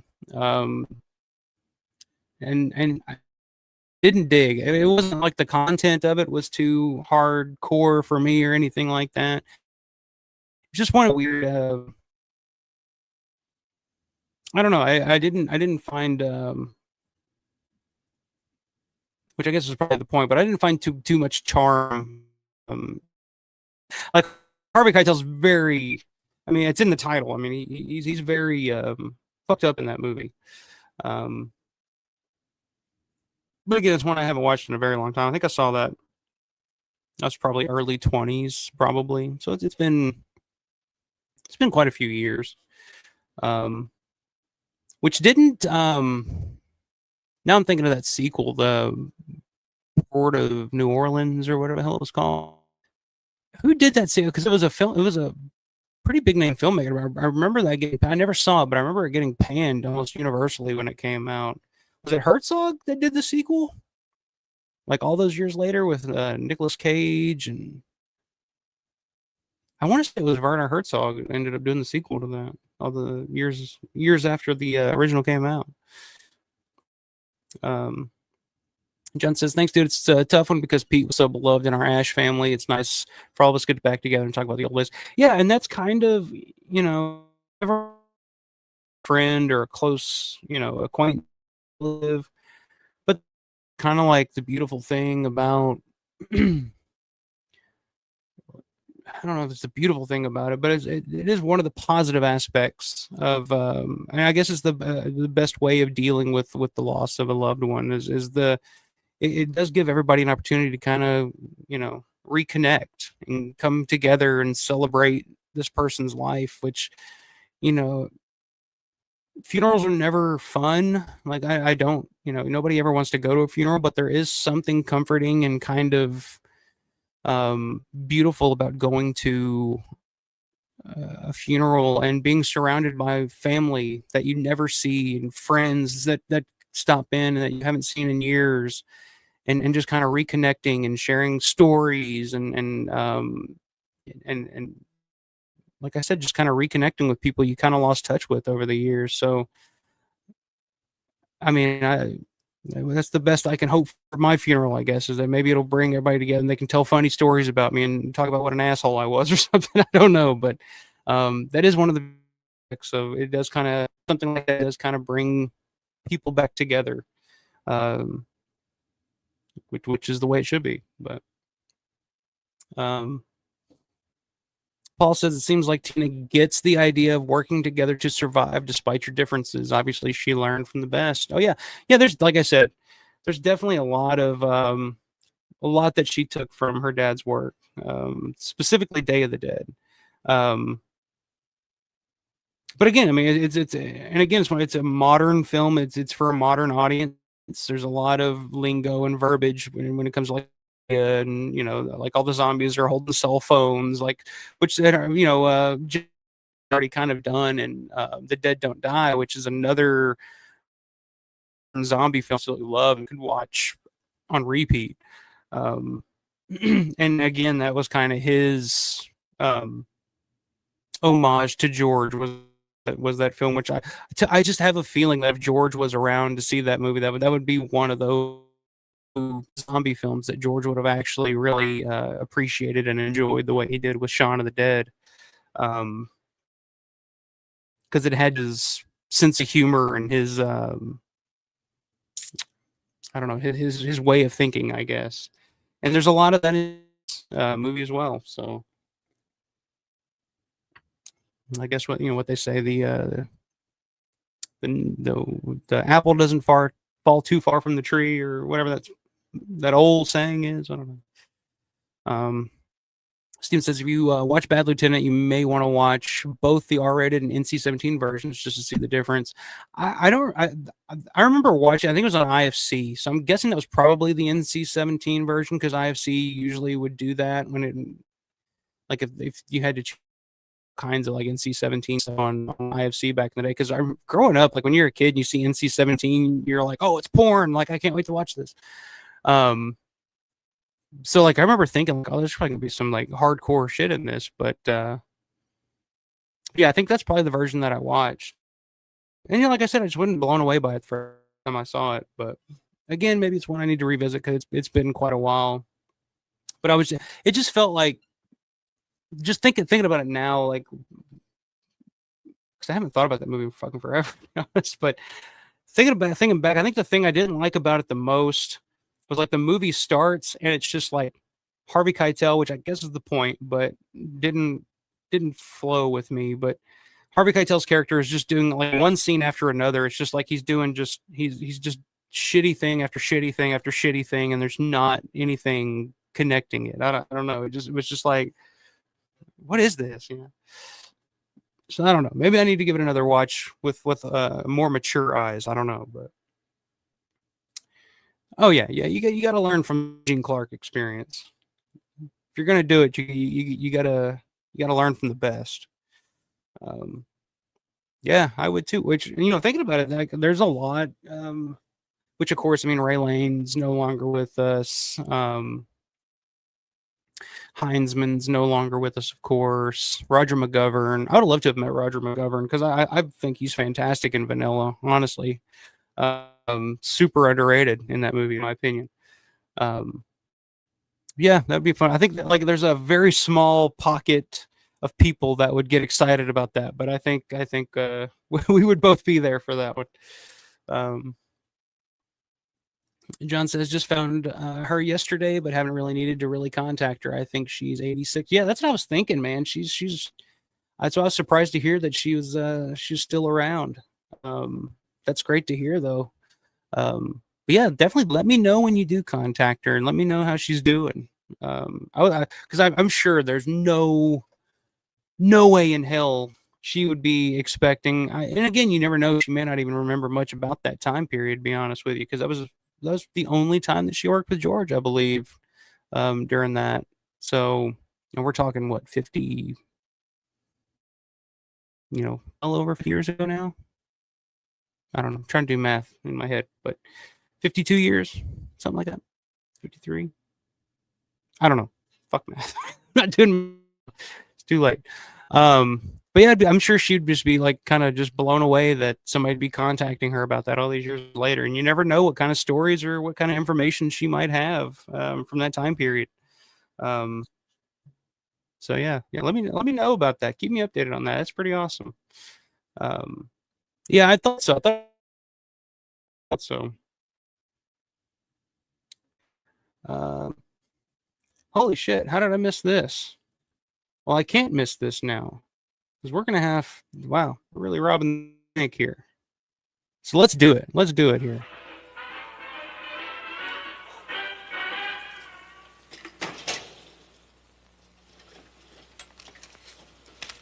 You never know. Money, money, money. Right.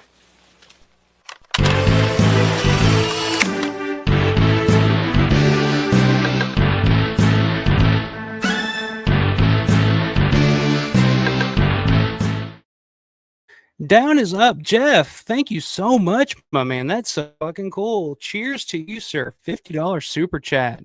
Hey, Michael and everyone in the chat, wishing everyone a very happy and healthy holiday season. Same to you, my man. Same to you. Thank you so much for that, man. I really appreciate that.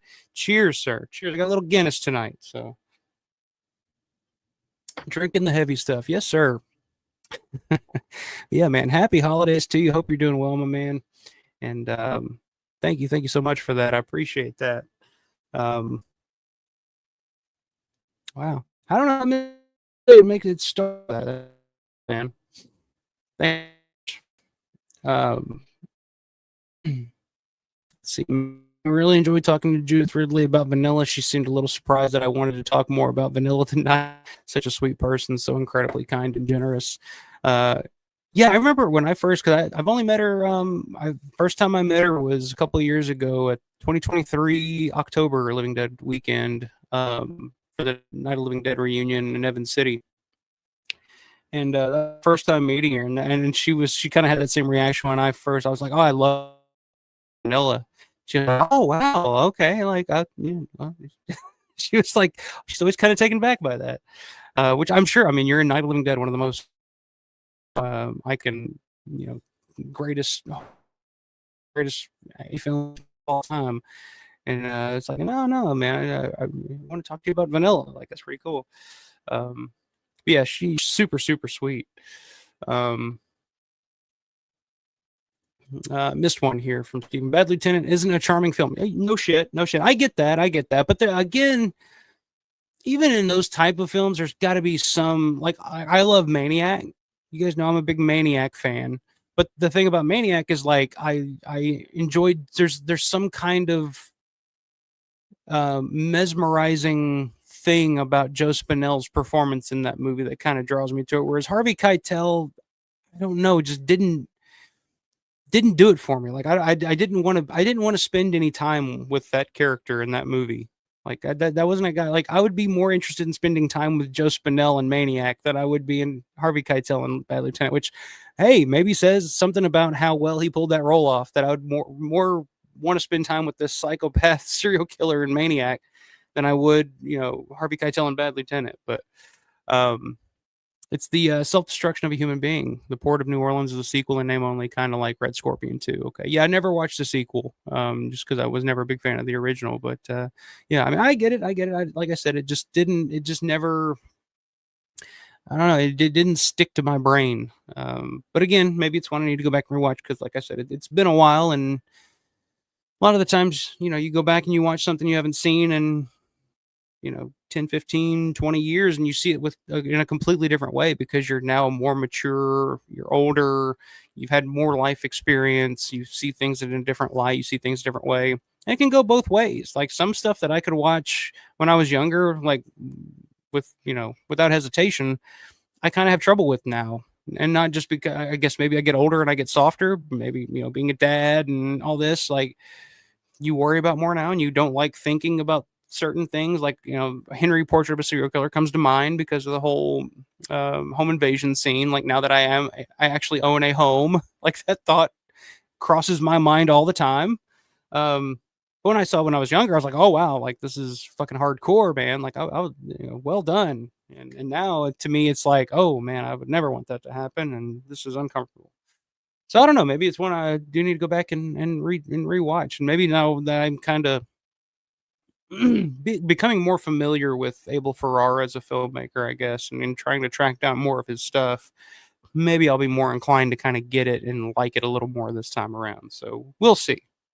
We shall see. But I got to track down Rolling Thunder first. You guys have sold me on that one tonight, which I think somebody said it was on Tubi. I think I'm curious enough about it now that I might actually sit and watch it on Tubi. So. All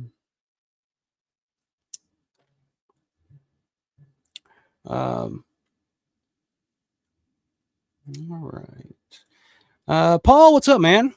Good to see Paul. Which I mistakenly earlier, Paul mentioned he was going to see The Running Man. I was like, "You've never seen the fucking Running Man?" And then I completely just fucking blanked on the fact that they had remade another Running Man, which I'd heard, and I remember hearing that a while back and I had no idea it was even out. So when you said you were seeing The Running Man for the first time, I was like, I can't believe Paul's never seen The Running Man. I mean, fucking, it's Arnold versus Richard Dawson. I mean, how can you beat that? But he says Katie O'Brien, who played Dre in Queens of the Dead, was in the remake of The Running Man. Oh, okay.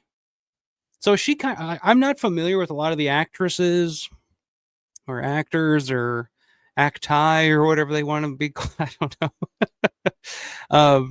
From Queens of the Dead. So is she kind of a name? I wasn't familiar.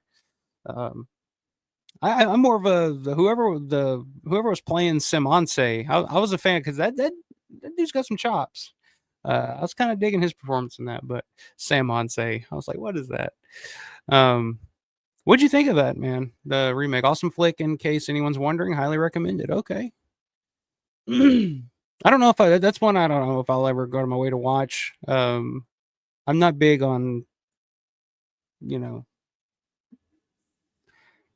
modern. First of all, I'm not big on like watching a lot of modern stuff anyway. Like I've seen very little of what's come out this year. But I'm trying to think, what all have I seen this year? Now that I'm thinking about it, I haven't seen fucking much. So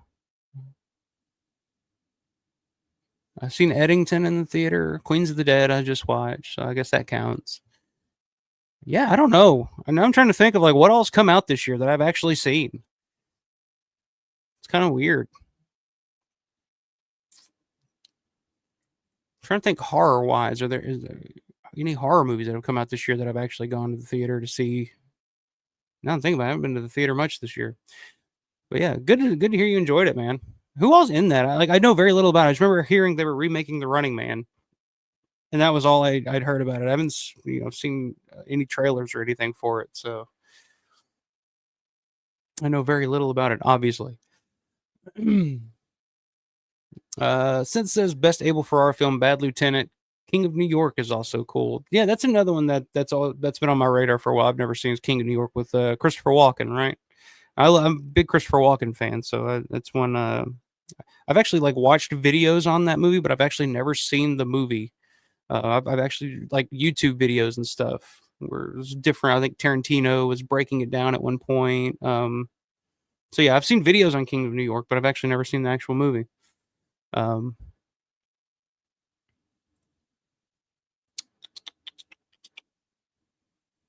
Steven says, "Synth nice calling, King of New York, an amazing film in my opinion as well." So yeah, I'll need to get on that. Rolling Thunder's first though, by God.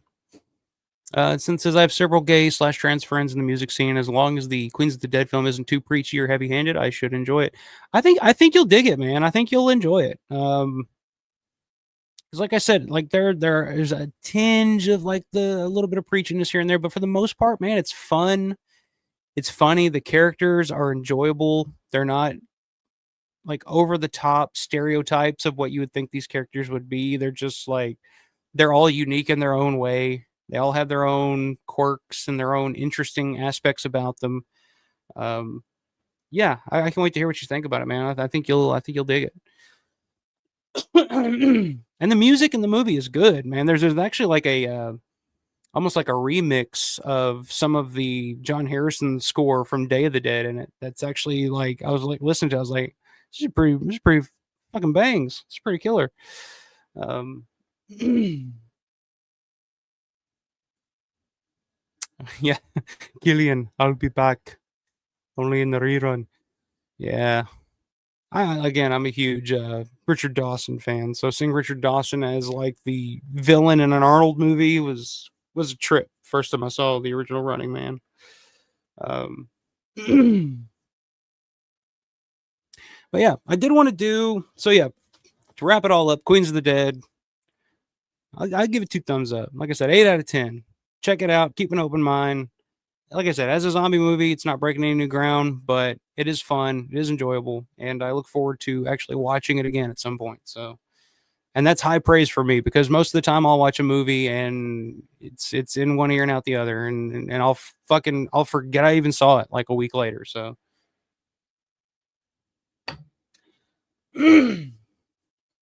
high praise for me. But I did have So I have one more thing I wanted to try out tonight, just kind of a different type of segment here, which I think would be kind of fun, kind of cool. Um, how do I get that out of there? There we go. Something different to try here, and it's something I want to call "Make It a Double." It's basically I want to talk about pick a Romero film and give you guys a couple of other films to watch that would make a perfect double feature, in my opinion, for that Romero film. Films that have some type of essence or background or connection to that Romero film, um, that would play well together if you wanted to sit and watch both. Have some sort of connecting tissue to that Romero film, I guess you could say. Um, so calling this "Make It a Double." And the Romero film that we're going to talk about tonight, that I got a few films on hand here that I think would make for perfect double features with this film. And Steven, you already mentioned it earlier, my man, but talking about George Romero's 1977 vampire classic, Martin, which I feel like I'm losing a little bit of my voice here, so bear with me. Watched Martin again the other night, first time in a little bit. And I've gotten to the point now, and I realized this as I was watching it. I've gotten to the point now where I prefer to watch the movie in black and white, so I just turn all the color out of my TV. So just put it in black and white. It feels more legit, like that's the way that George intended for that movie to look. And you can tell by the way that some of the lighting and some of the scenes and stuff, like it looks better in black and white. So I just have a I don't know. I feel like I need to watch it in black and white at this point. But I realized something else too when I was watching it the other night, is that now that I know that there is that longer 2.5 hour cut of Martin out there, um, every time I watch the movie now, the actual version of Martin that's been available for the last 50 years or whatever, I always feel like I'm missing something until I see that big 2.5 hour black and white cut of Martin.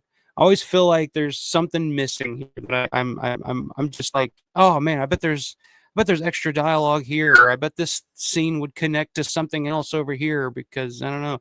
So now every time I watch Martin, I feel like I'm watching an incomplete version of the movie. And it sucks. I love Martin. It's probably like I said, it's one of my all-time favorite movies ever. Um, but I noticed that the other night when I was watching it. I was like, oh man, like I was always like, man, I wish I could see that the complete version, the version that George always wanted us to see. Maybe someday, hopefully, we'll see what happens, and maybe if we write, you know, nicely lettered or nicely worded letters to Richard Rubenstein, maybe he'll unleash it from the vault at some point. But who knows? Let me grab a drink of water real quick. So I've been getting over a bit of a cold too, with the weather changing and everything. I got sick. I started getting sick like right after Thanksgiving, and I've been battling it ever since. And I'm feeling a lot better. I'm almost there, but bear with me. So yeah, Martin, 1977. You guys know we've talked about Martin nonstop. Love Martin. One of my all-time favorite movies. John Amplis is amazing in it. And then the whole idea, the setting of Braddock in Pennsylvania, this dying town. It's an old, steel mill town, slowly dying out. Love the setting of it. Love the music of it. Love the vibe of Martin. Like that's kind of the big thing for me is like the whole vibe of that movie. There's like an eerie, I don't know, guerrilla filmmaking style feel to that movie. And then it's just a total character study, I think, in that kid. So when I was watching it, I was thinking, like, what are some other movies, like, if I were to do a double feature of Martin, what are some other movies that I would watch with it? Like, what would I follow Martin with? And there were quite a few that come to mind. Like, I love vampire movies. Like, I'm a big vampire movie guy. Believe it or not, like it's vampire movies and zombie movies, honestly, are probably fairly close to each other. Like I pretty much can dig any kind of vampire film. So when I was thinking about like, okay, what would make for a great double feature with Martin? Like what kind of shares Martin's tone or shares something with Martin that would make, a good double feature? There were quite a few that came to mind. But a couple in particular that I kind of wanted to talk about, I've revisited here over the last few days. A couple I haven't seen in a while, some that I have. But the first one that I wanted to bring up, and it's one that I've mentioned here fairly recently, but I just rewatched it again, and I liked it more the second time around. I had more of an appreciation for it the second time around. And I don't know how many of you guys have seen this. So in 1922, again, in 1922, of course, we get F.W. Murnau's Nosferatu, which is the quintessential, like the beginning of the vampire genre in terms of film. Like that's kind of where in horror kind of began with Murnau's Nosferatu, 1922. Love that movie. It's one of my favorites. It's a classic. Still holds up to this day, in my opinion. There's still a creepiness and an eeriness to it that it's hard to explain to, I don't know, people that aren't used to that type of film, I guess. But about a decade later, in 1932, German filmmaker Carl Theodor Dreyer is his name, gave us Vampire, which is a German vampire film.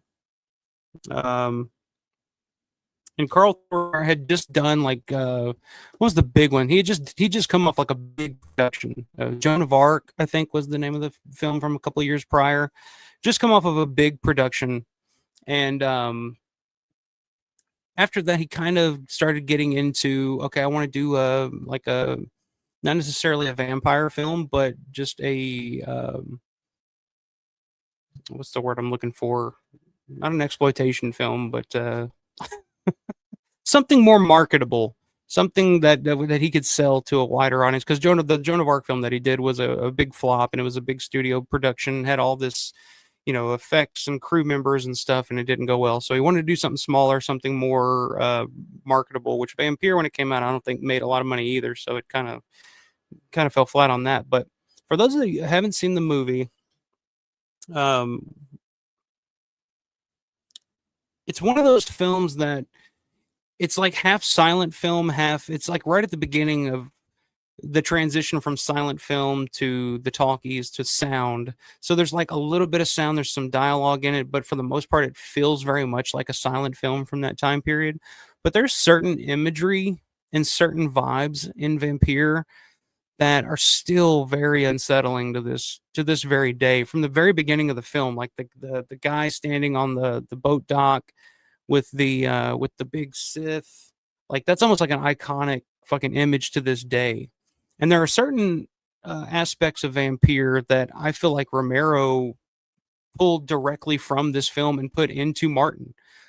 Specifically, there's a scene at the beginning of the film when the main character Alan arrives at this inn, and he's the character Alan Gray, I think is his name, plays this guy who's interested in the occult and is kind of interested in that world. He's traveling. He stops off at this inn and he's for somebody at the end. There's doesn't see anybody, and he's looking in the windows, and all of a sudden this woman pops up above him out of a window and says, go around to the side." And first time I saw it, I was like, holy shit, that's from Martin. You know, the scene in Martin where Martin's trying to deliver the meat and the lady's like, go around to the side, go around to the side. I always thought that was a weird little thing to throw in Martin. I was like, oh, that's a weird bit of dialogue there. I don't know where that came. But then you see Vampire and you're like, ah, that's where George got it from. So George definitely, I don't know, I've never heard George really talk about Vampire in any interviews or anything. But when you see that and you're like, ah, I'm putting two together, you can see where George kind of drew a little bit of inspiration for Martin from this 1932, really one of the seminal, vampire films, Vampire, from that time period. So George definitely drew a little inspiration from there. Like I said, the imagery in this is great. There's some, especially for the time period, 1932. There's some shit in there that people like. I know, just watching some different things about this film over the past few weeks. The ending of this film, it has one of it's one of those death scenes that you're like, wow, how come it's one of those death scenes that's like really effective, and you're like, oh, that's pretty awesome. Which, for those of you who don't know, at the end of the film, one of the main villains in the film gets killed by being pretty much suffocated by a giant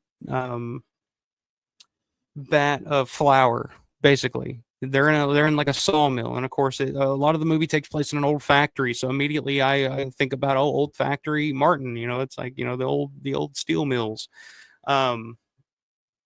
So I mean, in this old song, there's the main villains being engulfed by this giant mound of fucking flour, and like you're thinking like, that would be a pretty horrific, awful way to fucking die, is to drown in flour. Like, can you imagine breathing in flour like nonstop as it's just being dumped upon you slowly? Apparently at the time, like, the censors did not like that. They thought that was just too far.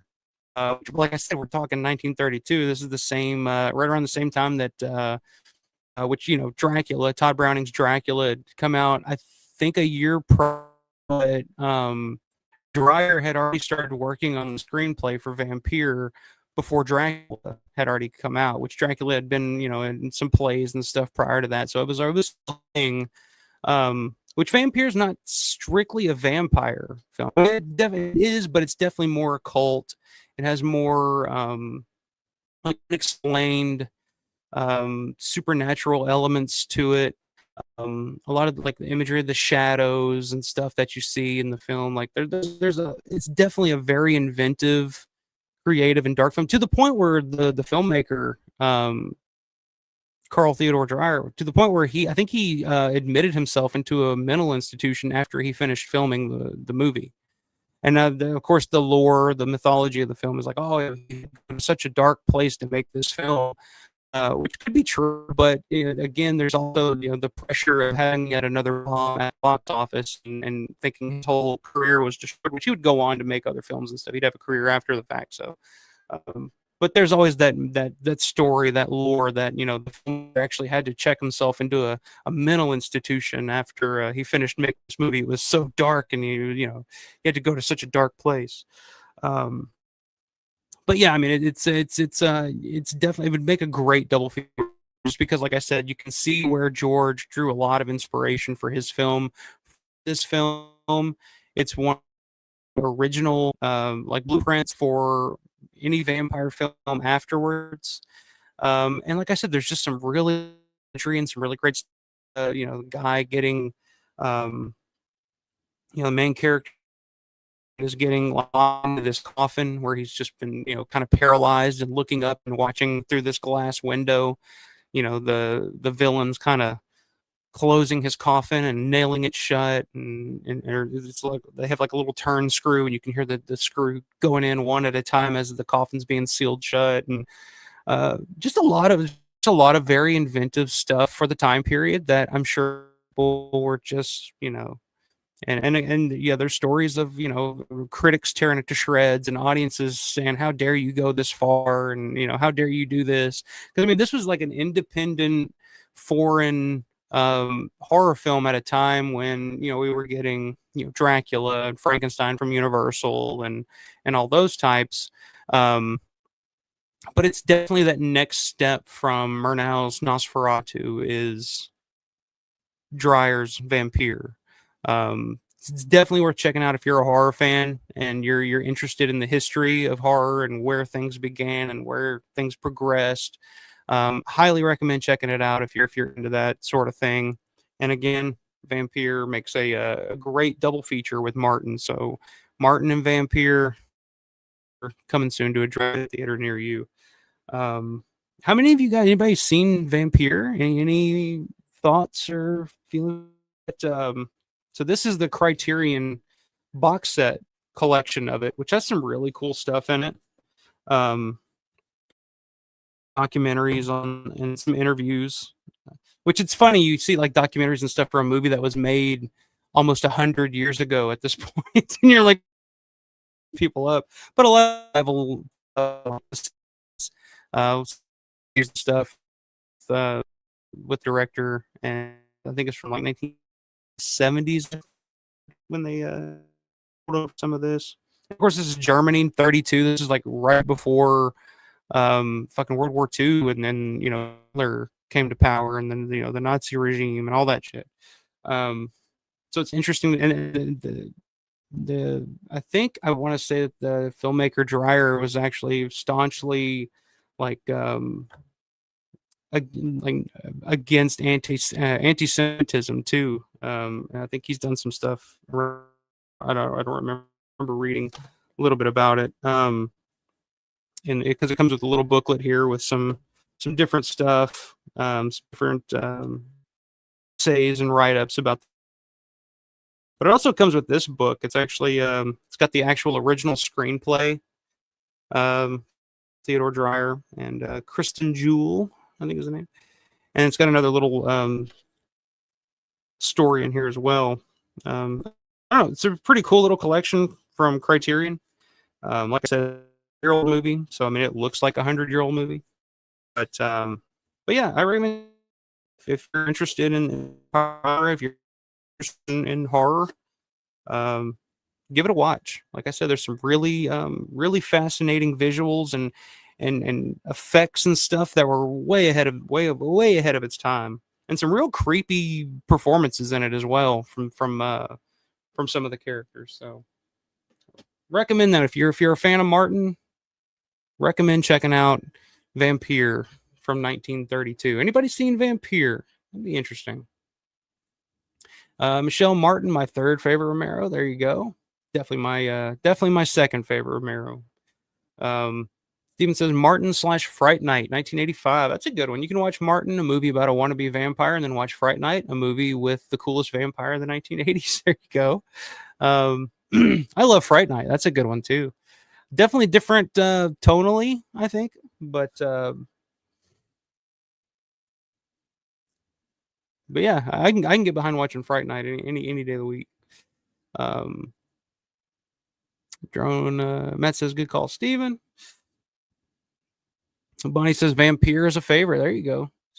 Bonnie knows. And again, like watching it with modern eyes, and especially like you think like, man, 1932. Like, think about where the world was in 1932, and this is what they were seeing, and it's just like, this had to. And people talk about like, oh, Frankenstein scared the shit out of everybody, and it's just like, well, this is like a different level than your Universal monsters at the time. Like, this was some deep psychological shit at the time that I'm sure people were not prepared for, and probably didn't really get at the time, honestly. Um, Steven says, absolutely have to rewatch Vampire. I fell asleep during it, but it wasn't out of boredom. It was just on fairly late. I get that, man. Yeah, the first time I watched it, I fell asleep watching it. But it's just, again, it's one of those movies that's partly silent. And there's just, it's one of those movies that's, you're used to watching modern film and the techniques and the pacing of modern films now. And even the most ardent, like, film buffs and going back and watching some of the stuff from that time period, it does take a little bit of patience and a little bit of like, okay, let me get back into that mindset of like, okay, this was what they were doing 100 years, a century ago. So things have progressed, but at the time, put yourself in that mindset, take it in for what it's worth, and you can see like, wow, okay, this was a special thing that I think any horror fan should pride themselves on, knowing the history of the genre and knowing where all the movies that they love and grew up on, where those came from. Like I said, Romero definitely drew some heavy inspiration for Martin through this film. So definitely. Bonnie said, I believe it's on HBO right now. HBO Max on the streaming service. I think HBO Max has a lot of the Criterion stuff on there. So yeah, you're probably right. It might be streaming on that right now, actually. So yeah, highly recommend checking it out if you guys have never seen it. And make it a double feature with Martin while you're at it, and you can kind of see and compare. Like, oh, I see where George got that from, sneaky bastard. So yeah. So that's 1932's Vampire. Now a couple of more modern titles here. Some of the more modern vampire stuff that I've seen over the last few years that really stood out and really set themselves apart from a lot of other stuff in that genre. And I guess we'll do this one first. This is one that I just recently watched for the first time, not super long ago. But it immediately grabbed me and immediately put me in that mindset of like when I was white. It has a lot of the same spirit that Romero's Martin has. And I'm talking about, what year did this come out? 2000. Okay, so it's about 10 years old. I say new, it's like 10 years old. It's a decade old. So from 2014, it's an Iranian horror film, an Iranian vampire film. Talking about 2014's A Girl Walks Home Alone at Night. Very art house picture. I think this is going to be one that's going to be kind of hit or miss with some people. I don't think it's perfect by any means. There are certain aspects of the film that I think don't work quite as well. But there are a few scenes in this film that I just absolutely love, and I'm just mesmerized by every time I watch it. I've seen it a couple of times now, and every time I see it, like I'm like, oh, that scene's damn near flawless.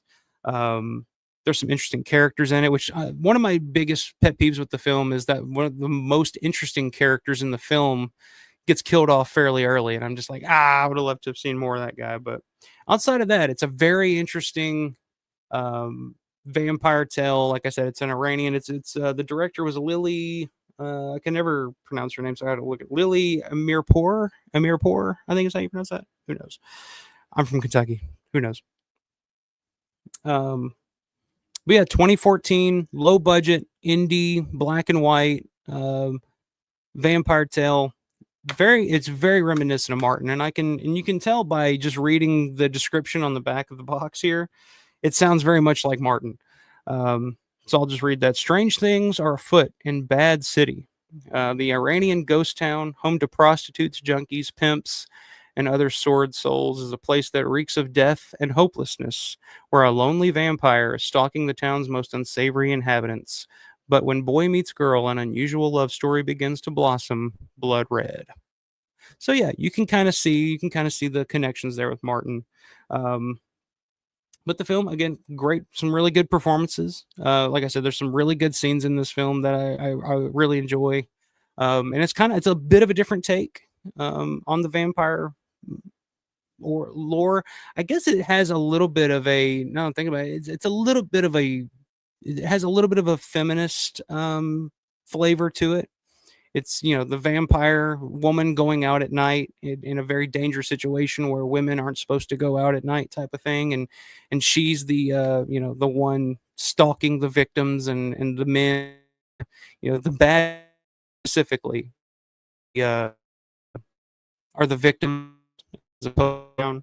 And like I said, it's not a perfect film. There are certain aspects of it that I don't like. I think the ending is a little weak for my taste, in my opinion. But for the most part, it's a film I enjoy watching. It goes pretty quick.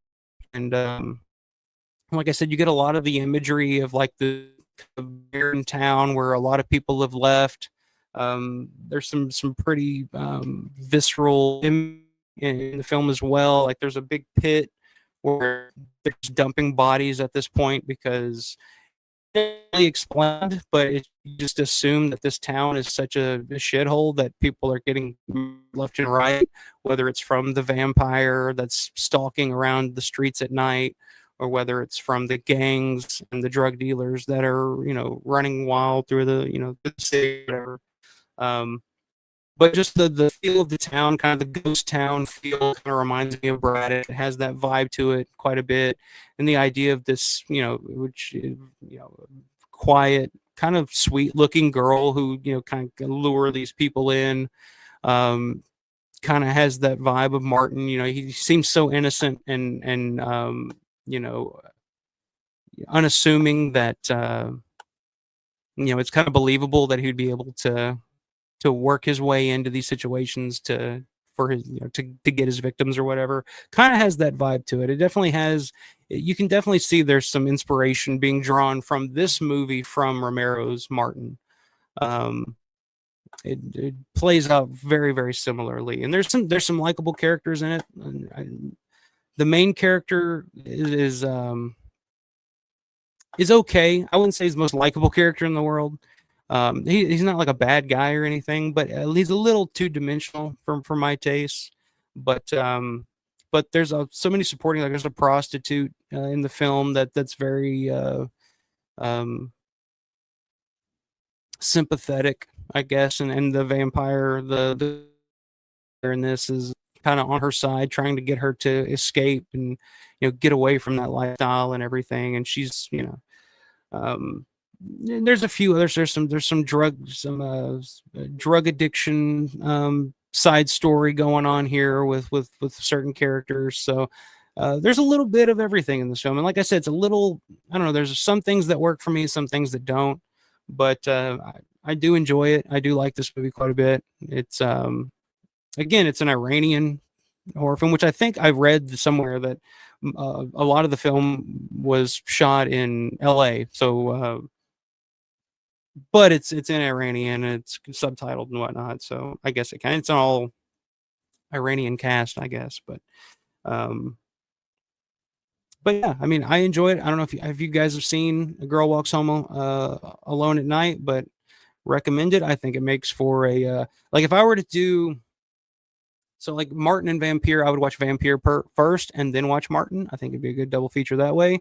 This one I would watch Martin first and then see where this genre has progressed over 30 years or so. Well, when this one came out, and I think this was the filmmaker. I think this was her first directorial feature. Yeah, debut feature.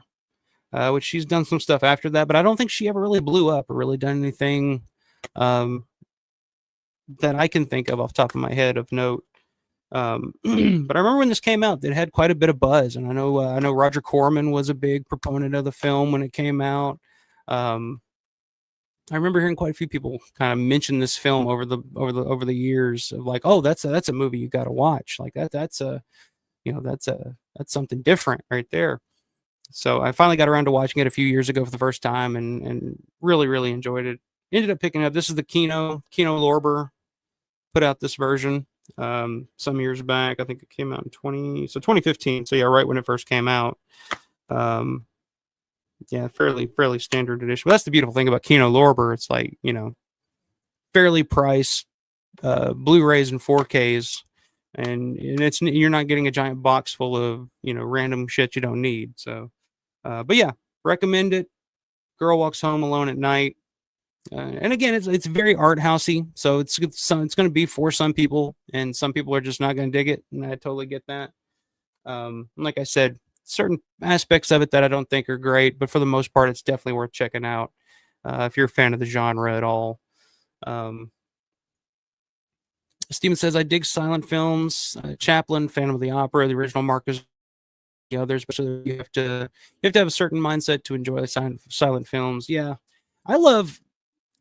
A lot of theaters do this around Halloween, and I know they did one here in Evansville for Nosferatu a couple of years back that I wanted to go to, but I didn't get to make it. But I just love the idea of playing like silent films and then having like a live orchestra play live, as the film's being played. I think that's a great idea. But yeah, you definitely gotta, kind of slow your mindset down a little bit and kind of relax. I mean, think about it. We're in this day and age of like, immediate gratification and, TikTok and 30-second clips. And we got to keep moving. We're the music video generation. Movies now are just like things coming at you left and right and people screaming and yelling and all that. It is a definite change of pace to just kind of sit in and take a silent film in and just kind of be present with it, because back in the day, it's like, well, when this movie is, people back in the day had to enjoy it because it was like, oh man, when this is over, I gotta go back and feed the hogs, oh god.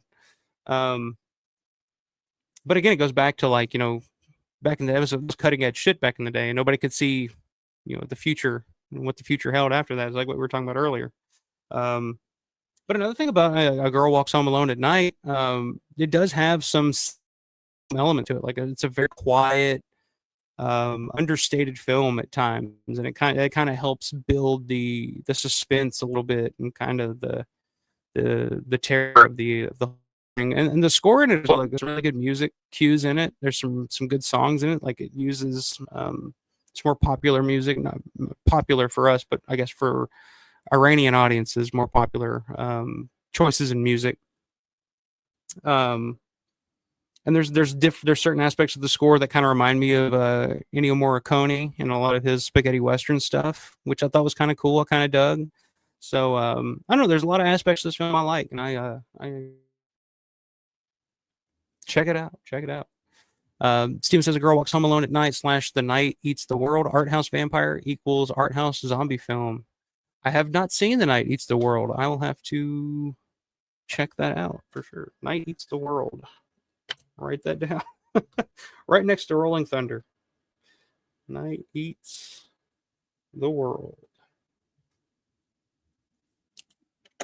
I appreciate art. Like a lot of stuff, like sometimes you come across something, it's just like, this is some overly pretentious shit. But I kind of appreciate that, because those are the types of films that, the filmmakers are willing to take a chance and do something different and go outside the box. And I'm, more inclined to that way of thinking than, regular, more populist type stuff, I guess. Bonnie liked it. Okay. So Bonnie's got a positive review on it. So I don't know if anybody else has seen this one, but so yeah, definitely check it out. If you guys haven't seen it, Girl Walks Home Alone at Night. I think Kino's having a sale right now. Actually, I think I came across it the other day. I think it's on sale right now for like $10. So if you're inclined to check it out, you can go ahead and grab it now while it's reasonably priced.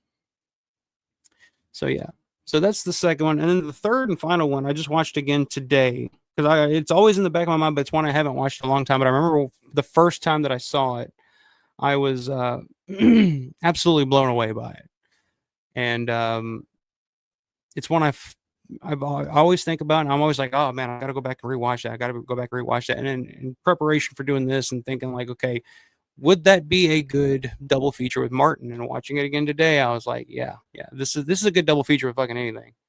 Um, but of course, I'm talking about. And I know it was remade here in the States a couple of years after this came out, but I've never checked out the remake, so I've heard that it's not half bad. But I enjoy this version quite a bit, and of course, I'm talking about 2008's "Let the Right One In," a Swedish vampire film, which I think it was pretty popular in the States when it came out, because I remember hearing a lot of buzz about this one when it first came out as well. And as you can see, highly acclaimed, best vampire movie ever, a vampire tale like no other, mesmerized. Highly acclaimed film when it came out. The filmmaker Thomas, what was his name? Thomas Alfredson went on a couple of years after this to do Tinker Tailor Soldier Spy. I remember when that came out, and I think that was like the last big thing that he ended up doing. And again, it's that story of like, young indie filmmaker breaks through with something like Let the Right One In, and then gets a big job, a big big budget flick that doesn't set the world on fire, and then it's like, all right, see you later. It happens so often. It's fucked up. Um, but yes, anyway, Let the Right One In from 2008. Um, Another great vampire film about it's a little girl, which a 12-year-old girl, but she's like been alive for 200 years. So it's kind of like Martin when Martin says, "Oh, I'm 84," but he's like, a 19, 20-year-old kid. She moves into this apartment complex and befriends this boy who's being bullied at school and kind of the outcast. And it's a very sweet tale of boy and girl meeting, becoming friends, and kind of young love, coming of age type of thing. But there's some really like brutal kills in this movie. Like she's kind of she's more of an animalistic vampire as opposed to your typical romantic vampire type of thing. Um, it's definitely more of an animalistic take on the genre. Um, but great performances. I mean, it takes place in the snow, so it's got that cold environment, and the ending of this film is one of those endings that when you watch it for the first time, you're like, this is like the perfect fucking ending. Like you're like, yes, like fuck those kids type of talking about kid death. Yeah, you're like, fuck those kids. But yeah, I mean, to me, like it has that quiet, understated, vampire in a small town killing off the people in the town type of vibe to it. And of course, like the idea in this film is that she has like this caretaker, this old guy who goes out, kills for her, drains the blood, brings it back to her so she can, so she doesn't have to go out and kill. But then that kind of goes awry, and then she has to reveal herself to this kid, and the kid's just kind of like, all right, I guess. like the little boy in this has like, which I guess it's supposed to take place in the 80s, I think the early 80s, if I'm not mistaken. So the little boy has like this funky ass haircut that kind of reminds me of who was I thinking of today when I was watching it? But he has that haircut of has it the fucking Patricia Arquette in Pulp Fiction? I'm thinking of. It's like that weird blonde cut. It's kind of long, but it just kind of looks like they just cut just cut all around it, so the face is showing, but there's just like it kind of looks like a wig. I don't know. I don't know, but so little boys like I said, he's being bullied at school by this group of kids, and that all kind of comes to a head at the end. But I don't know. It's one of those films. It's like it's enjoyable to watch. There's moments in it that are really sweet and kind of heartwarming. But then again, like when it turns into like the horror elements, you see this sweet girl turn into this fucking monster. It's like, wow, it's pretty jarring. And I remember the first time I saw this, I think I rented it from probably Blockbuster at the time, 2008. So yeah, it was probably at a Blockbuster or something like that the first time I saw it, and I rented it, and I was just like blown away by it. And I know at the time people were just like, it takes the zombie or the vampire genre into a new realm. Um, and it does. It does like in comparing it to Martin, it does it's a different spin on the vampire genre for sure. And like I said, I know it was remade in the States a couple of years after the fact, and I've heard not terrible things about that. And I've heard people say that it's a fairly passable remake. I've never seen it, so I can't speak on it, but just always been a big fan of this original one. I'm glad I went back and rewatched it finally today for the first time in a while, and it still holds up, man. It's still very still holds up for sure. And so again, like kind of like I was saying with Girl Walks Home Alone at Night, Martin first, then you can kind of see the evolution of the vampire genre and Let the Right One In. It kind of has that same vibe and same feel of Martin. It's a sympathetic vampire character, I guess.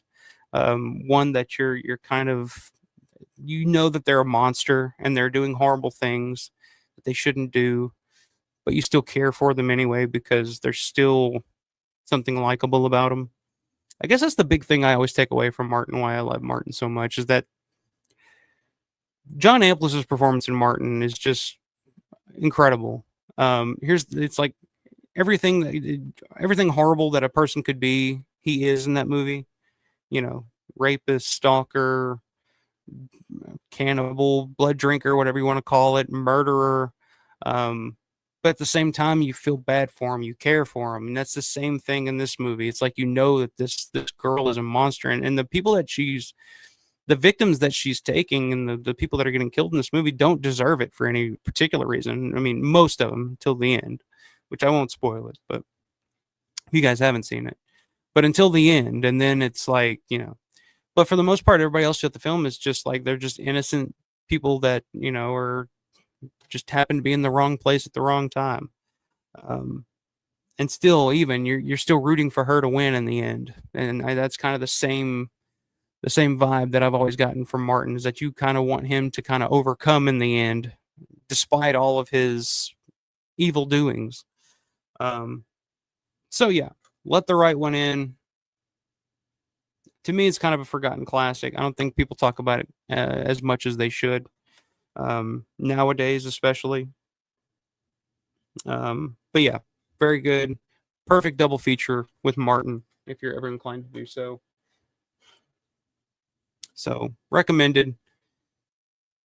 Carl Theodore Dreyer's Vampire from 1932. Lily Amirpour, I think. Girl Walks Home Alone at Night, 2014, and Let the Right One In, 2008, from Thomas Alfredson. Those are my choices for first choices for perfect double feature to watch with George Romero's 1977 vampire classic, Martin.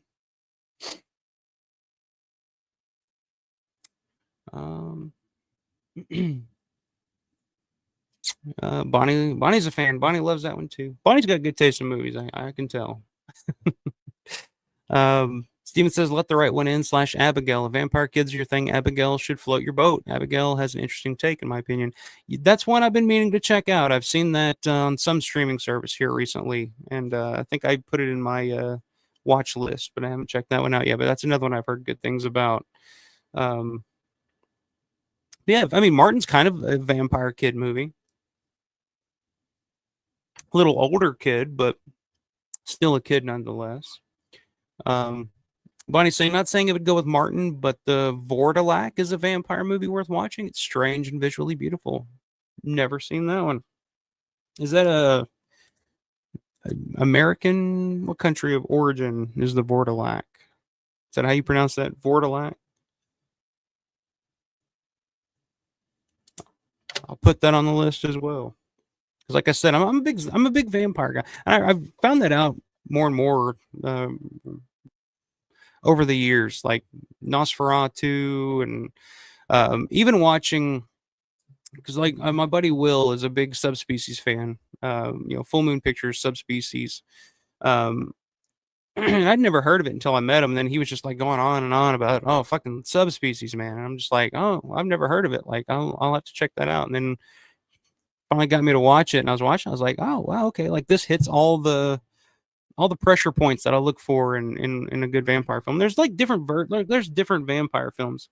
Um, some are more based in reality. I would say that these, maybe outside of Vampire, are more vampire based in reality as opposed to something like Subspecies or um, even like a Nosferatu or a Dracula or something like that, which is more mythological, um, type of film.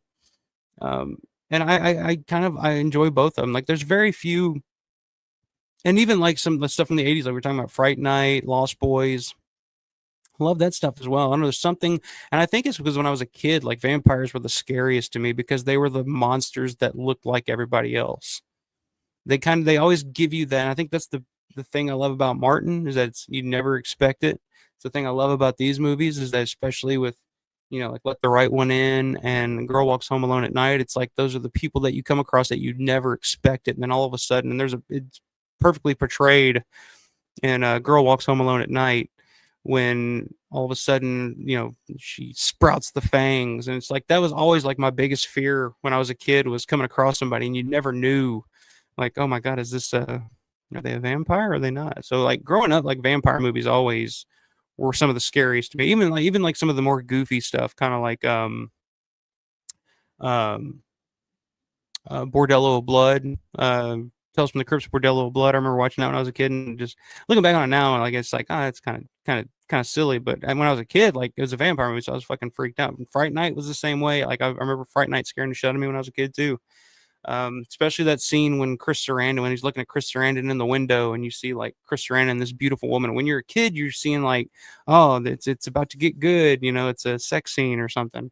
You're gonna see some boobies. Hey. And then all of a sudden he, sprouts the fangs and you're like, oh my God, he's one of them. He's a fucking monster. So like vampires are always the monsters that you never see coming, outside of like, your more based in reality type of monsters, like your serial killers, like, you know, Just Spinell and Maniac or Henry Portrait of a Serial Killer, something like that. But like, growing up, you always had like Jason, like you see Jason coming a mile away, that you fucking stay away from that guy or Freddy or any of those guys. But you see, Chris Sarandon coming at you and you're like, oh, it's a normal guy. And then all of a sudden the fucking fangs sprout and you're fucked. So I've always been fascinated by that aspect of the vampire genre as well, is that they're the monsters that you can't see coming. You never know who's what. Um, so yeah, I don't know. I've always dug them, and I think more the older like gothic, Vampire, Nosferatu, those type of vampire films from that time period. I just love the visuals of that. To me, like it's perfect Halloween season stuff right there. Um, Johnny, what's up, my man? Johnny Latham, hello. Damn, I caught you. You must be up early. I think over where you're at, my man. I'm glad you caught me live. Talked about Queens of the Dead. Go back and check that out. Gave my review of that. Believe it or not, highly recommended. Ended up enjoying that movie so much more than I ever imagined that I would. So if you get a chance, check it out. Definitely do it. But I gave my full thoughts and full praise. And like I said, there were a few things that I could nitpick and say that I didn't think were that great. But go back and check that out, my man. But good morning to you and happy Sunday to you. Which I guess it's it's already Sunday here on the East Coast, so I guess that counts. Johnny says, is that the Swedish one? Let the right one in. It was great. Yeah, Swedish. Swedish, right? I believe that's Swedish. Yeah, Swedish. Which I didn't even realize it until just now. But like all my picks are foreign. So I got Swedish vampires. We got Iranian vampires. We got German vampires. So I am a cultured man, sir. I am a man of all all cultures here. Um,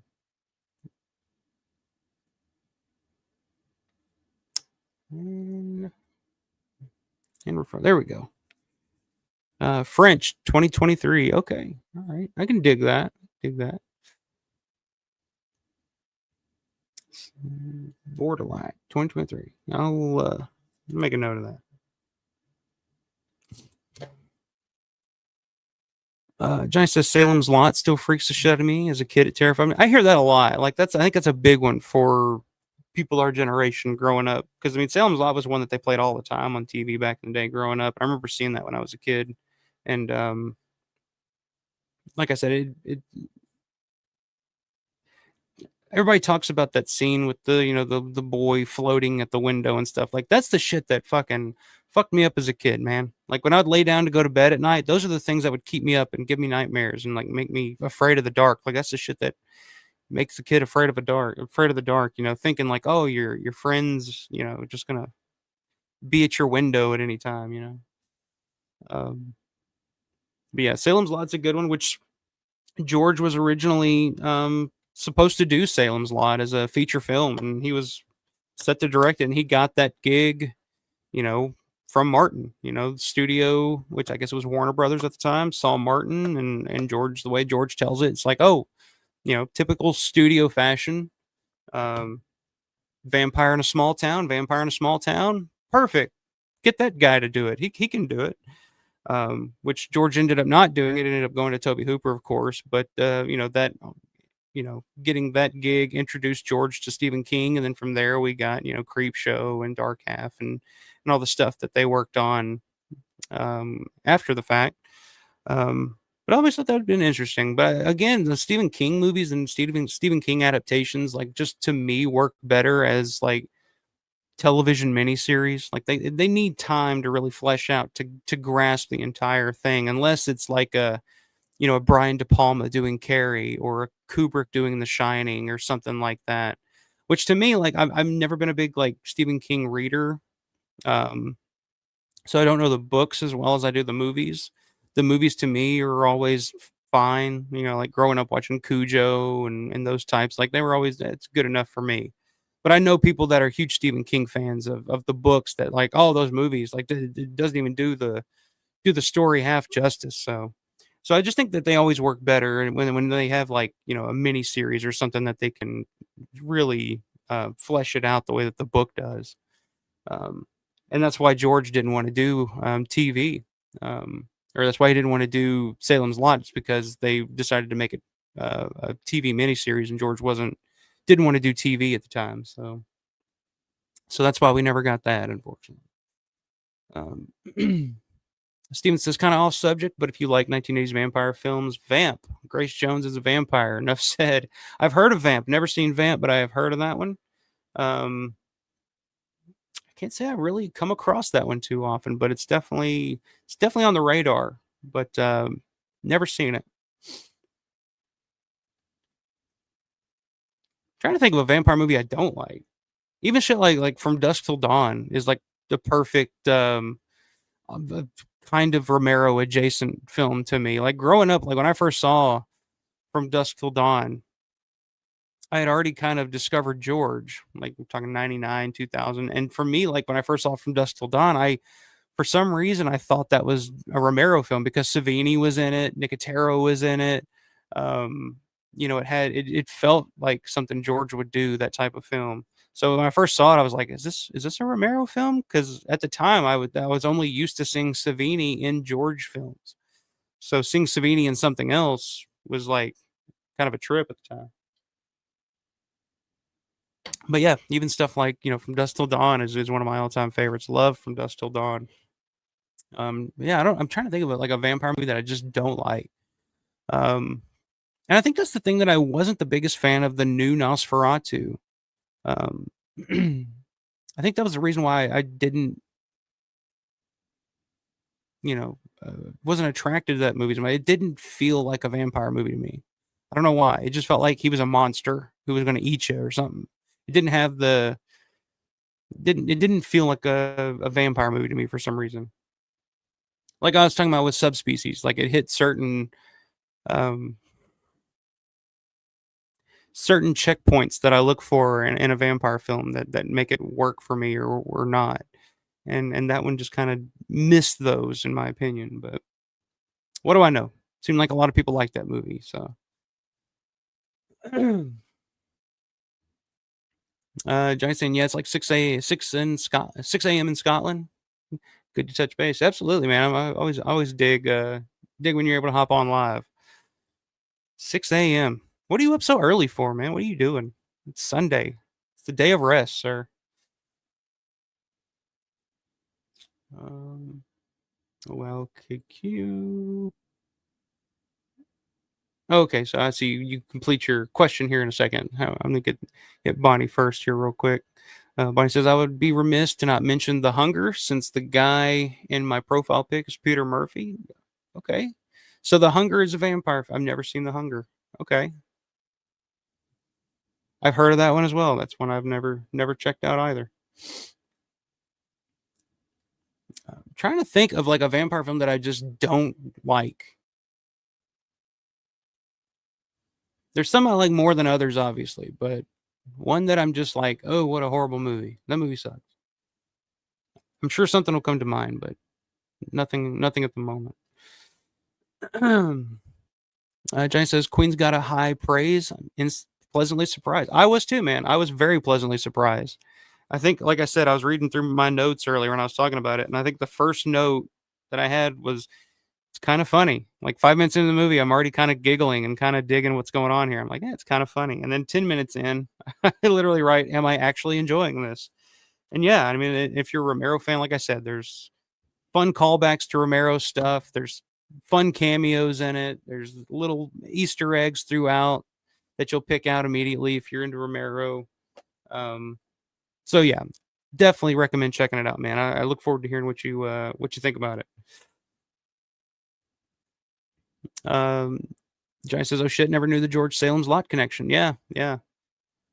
George was connected to a lot of Stephen King stuff throughout the years. Pet Cemetery was another one that he was super close to doing, but didn't get to because he had to go back and do reshoots for Monkey Shine, so he didn't get to do Pet Cemetery, which would have been interesting. That would have been cool because it would have been George working with Rubenstein again, because Rubenstein was the producer on that.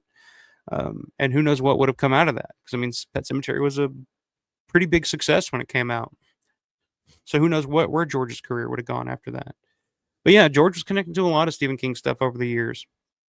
Even in the 90s and the early 2000s, I remember anytime they would ask George, "Oh, what are you working on now? What do you got coming up?" He would it was always like, I know at the time he was doing The Girl Who Loved Tom Gordon, he was supposed to do for a while there. I know he was rumored to do From a Buick 8, which was another Stephen King story that he was working on adapting.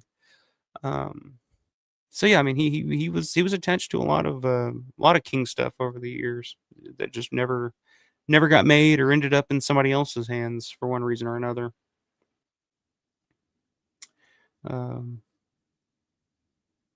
Bauhaus, yeah, Bauhaus. Steven says, glad to hear you still like From Dusk Till Dawn. Seems like lately a lot of people have put it down and say it's overrated or dated. I still love it, so I'm glad I'm not alone.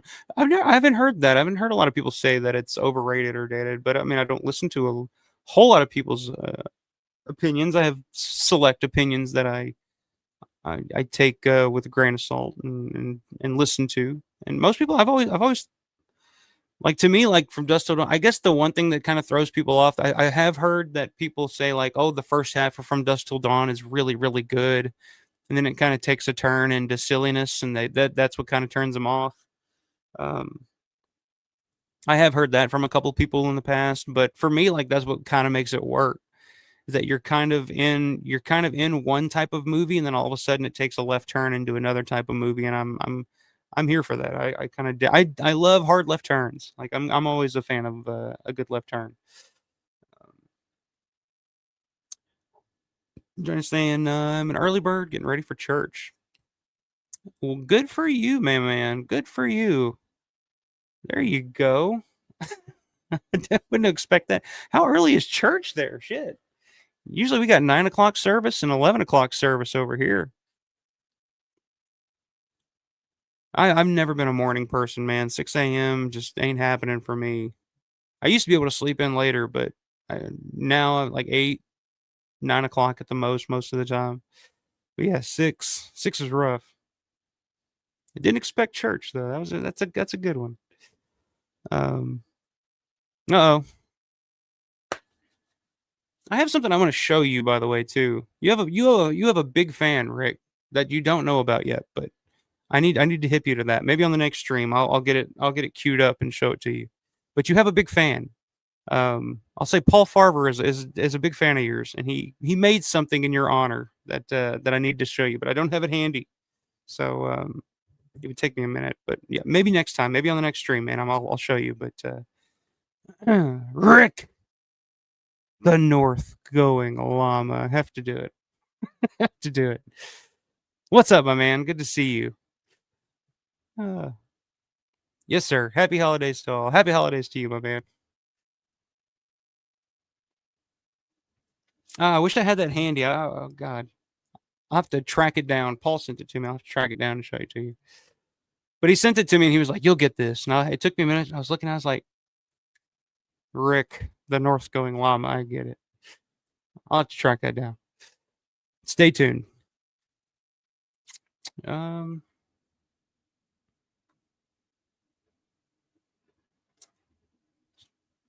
Oh, there we go. Little glitchy there. All right. Johnny said, I think it's on Amazon Prime. Gonna watch tonight if it's on. And happy for Tina carrying on George tradition in a new way. Yep. George would have been proud. If George was here to see it, he would have definitely been proud because I mean it's very well written. It's very well made, which was the surprising thing. Um, for for kind of Tina's coming out film, her debut film. I was very pleasantly surprised at how well made of a film it is, if nothing else. So yeah, George would have definitely been proud, and I definitely recommend checking it out. I think it's on Amazon Prime. I know it's on. I watched it on YouTube. You can rent it off YouTube as well, like $8, um, which is pretty much like the price of going to a matinee. And if it was playing in a theater here, I'd have gone and seen it. So it is what it is. Or I think you can buy it too. So if you're feel inclined to just go ahead and buy it, but I don't typically like buying shit digitally. So yeah, check it out, man.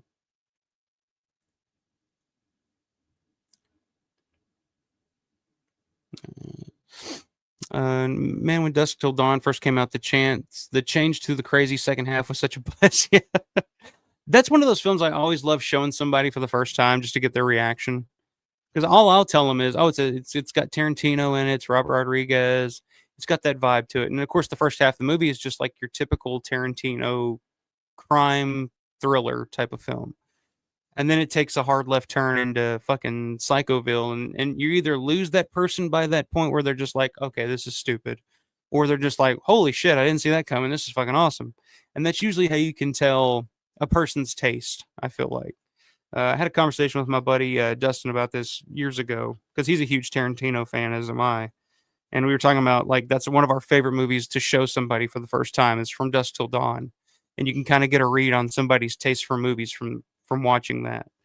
So, okay, so you're joking about church. Okay, I was like, that's out of left field. Didn't expect that, but hey, much respect for that. Um, Steven says the hunger nude Susan Sarandon. Ooh, that's a phrase I didn't expect to see tonight, or an image that I expected to pop into my head. But all right, nude Susan Sarandon, among other reasons to watch the film. Okay, the hunger, definitely one I've heard of, haven't seen yet though. So trying to catch up. Like I said, I just saw Eraserhead for the first time after talking with Evan about that the other day. Interesting film. Definitely David Lynch at his David Lynchian best. But it blows me away that film still holds up as well as it does to this day because it's almost like a timeless because it's 77 when that movie came out, Eraserhead. And I don't know, it just feels like something that could have totally been made today and come out today. Um, and one of those films that you're just like after it's over, you're like, I'm gonna need to watch that again, which is usually my reaction anytime I see a David Lynch film. It's like, yeah, I'm gonna have to go back and rewatch that and kind of figure out what the hell's going on here. I think I grasped most of what the concept of it was, but um, I enjoyed it. It was definitely something different, if nothing else. Um, Kind of the same vibe as House, 77 House. I was like, yeah, that's after it was over. I was like, well, that's different. I'll definitely be revisiting that one at some point. God, that's crazy to think about. 30 years is From Dusk Till Dawn. Yeah, I guess it is almost 30 years old now. Wow. Wow, that's crazy to think about. I remember when that movie came out. That was like one of those movies that like my parents were, like I said, pretty liberal about what they would allow me to watch. And From Dusk Till Dawn was one of those movies that they were just like, "All right, you're not watching this one yet." I guess they were just like, "Yeah, I don't know if you this is for you," because that what 97 when that came out, so I was 8 or 9 when that movie came out. So yeah, god damn, that's crazy to think. 30 years from Dusk Till Dawn. To put that into perspective, that'd have been like watching something from 1967 when From Dusk Till Dawn came out. So it doesn't feel that way though. I think about that sometimes. It's like when I was It's like when I first saw Day of the Dead, I think about this. When I saw Day of the Dead, it was probably 18, I'll say 20 years after it originally came out. It was before that, but 20 years. And that just felt like it felt like a lifetime ago. And now 20 years ago, you think is like, oh, that came out 2005. It's like that's still to me, like that's a new movie. Like I still think of like Land of the Dead as, like a modern horror film. To me, it's not, it doesn't hold that same weight. I don't know. I just think that's part of getting older. It's like the years don't. It's like I don't know. We talked about with fucking Evan the other day. It was like the years don't pile up quite as much. I guess I don't know.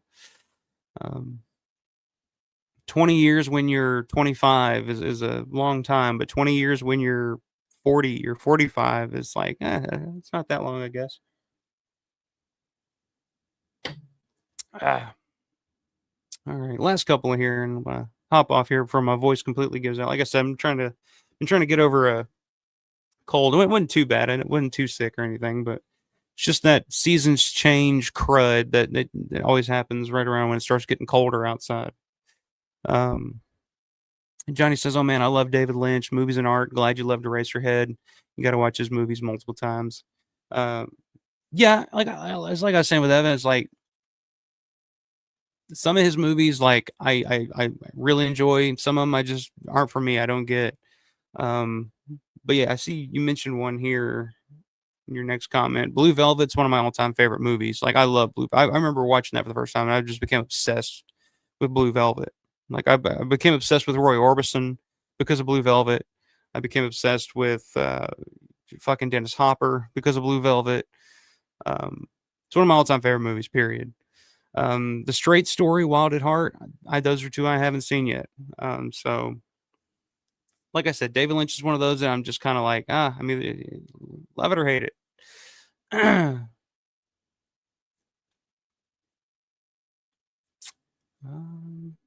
Yeah, part of getting old. Yeah, ain't that the truth? Todd says, "Where's everyone staying at Living Dead weekend next year?" They usually have like a block of rooms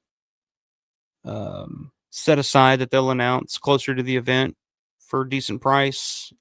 I think the Residence Inn will probably be the host hotel this year. That's where all the guests and stuff stay. So you get a chance, like we did this year, to have breakfast with Miguel Nunez and Ian McCullough.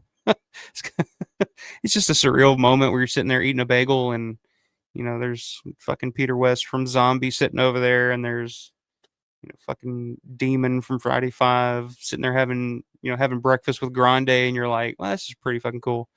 But if you're looking to save money and you're on the cheap, like Monroeville, the hotels, believe it or not, for some reason are pretty expensive a lot of the times for what you're getting. So I mean, but they're the Red Roof Inn. I've stayed there a few times. It's cheap, and but it's not like a crack hotel or anything. You're not gonna get bed bugs or anything. But it's cheap. It's a red roof. But outside of that, everything else around that area is kind of shitty. Or not shitty, but expensive. Mm,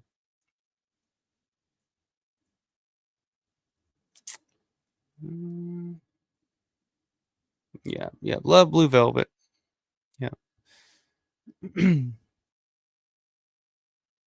Became obsessed with fucking Bobby Vinson from that movie too. I ended up buying a bunch of Bobby Vinson albums.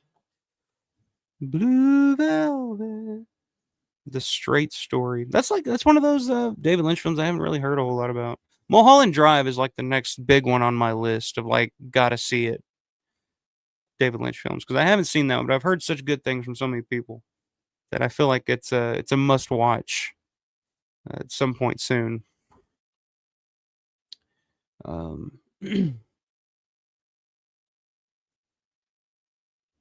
right. Well, guys, we're at almost the 3-hour mark, and my voice is slowly deteriorating. So I'm going to hop off here again to wrap up for the night. Believe it or not, you can go back and listen to my full review, but Queens of the Dead, 2 thumbs up. I enjoyed it. It's a lot of fun. I look forward to watching it again, believe it or not. So yeah, check it out. Let me know what you guys think about it. Like I said, not everybody's going to like it. It's not for everybody, but it's definitely more inclusive than I think a lot of people think, especially when you see the trailer, you hear the concept or you hear the synopsis and you think, oh fuck, here we go. But no, it's actually, like I said, it's to give my blurb, if you're going to put it on the poster, it's the most fun I've had watching a zombie film since Shaun of the Dead, probably. So leave it at that. Or maybe The Dead Don't Die. I had a lot of fun watching that one too. But so yeah, Queens of the Dead's good. If you're a fan of Martin and you want if you want to have a fun double feature, Vampire, 1932, Girl Walks Home Alone at Night, 2014, Let the Right One In, 2008. Can't go wrong with any of those. There are others that I could mention as well, but we'll save that for another time. But thanks again, everybody. Good seeing everybody in the chat. Hope you guys had a good time watching. I hope you guys had as much fun as I did. And please excuse my slowly deteriorating voice here, but I'm hanging in there as long as I can. But I want to say bye to everybody. Big shout out to Jeff. Thanks again for the big super chat, my man. Happy holidays to you, and hope to hear from you soon. And let's see here. Last couple of comments here. Since chiming in, Mulholland Drive is amazing. Yeah, that's what I've heard, man. That's and I can't believe I haven't seen it yet. But it's definitely on the go-to list for sure. Steven says, good night, everyone. Have a great rest of your weekend. Absolutely. And wish me luck tomorrow. Fantasy football playoffs are right around the corner, and I need all the help I can get because my teams have been sucking shit lately. So Bonnie says, great chat as always. Good night, everyone. Always good to see you, Bonnie. Always good to hear from you too. I know some streams you kind of linger in the back and just listen, but I always love hearing your opinions and your thoughts and hearing you chime in on these. So and for the fucking recommendations too, definitely going to check out some of these. Thanks a lot, guys. Jen says, okay, cool, Michael. Glad to catch you live. I'll watch the whole stream from beginning now. We'll enjoy, my man, and I'll hear from you soon. Talk to you soon, my man. Glad you can make it live. early in the morning, starting your day off right. That's what we're talking about. Rick, good to see you, my man. Is that the one with George Clooney from Dusk Till Dawn? Yeah, that's the I think it's like the first starring role for George Clooney, and then right before he did Batman and Robin, which if I were to recommend one of those, it would definitely be From Dusk Till Dawn. So there you go. Yeah, Mulholland Drive is wild good. So yeah, I'll check that out and I will report back, guys. I will report back. But yeah, good to see everybody. Like I said, I'll be back next week. Planning on doing another. We did it last year. It was a lot of fun. We'll do it again this year. Romero trivia night for the Christmas season. And do that here within the next couple of weeks before Christmas rolls around. And I got another baby on the way coming too. So that's gonna be it's gonna be a lot of fun. Fun way to end the year.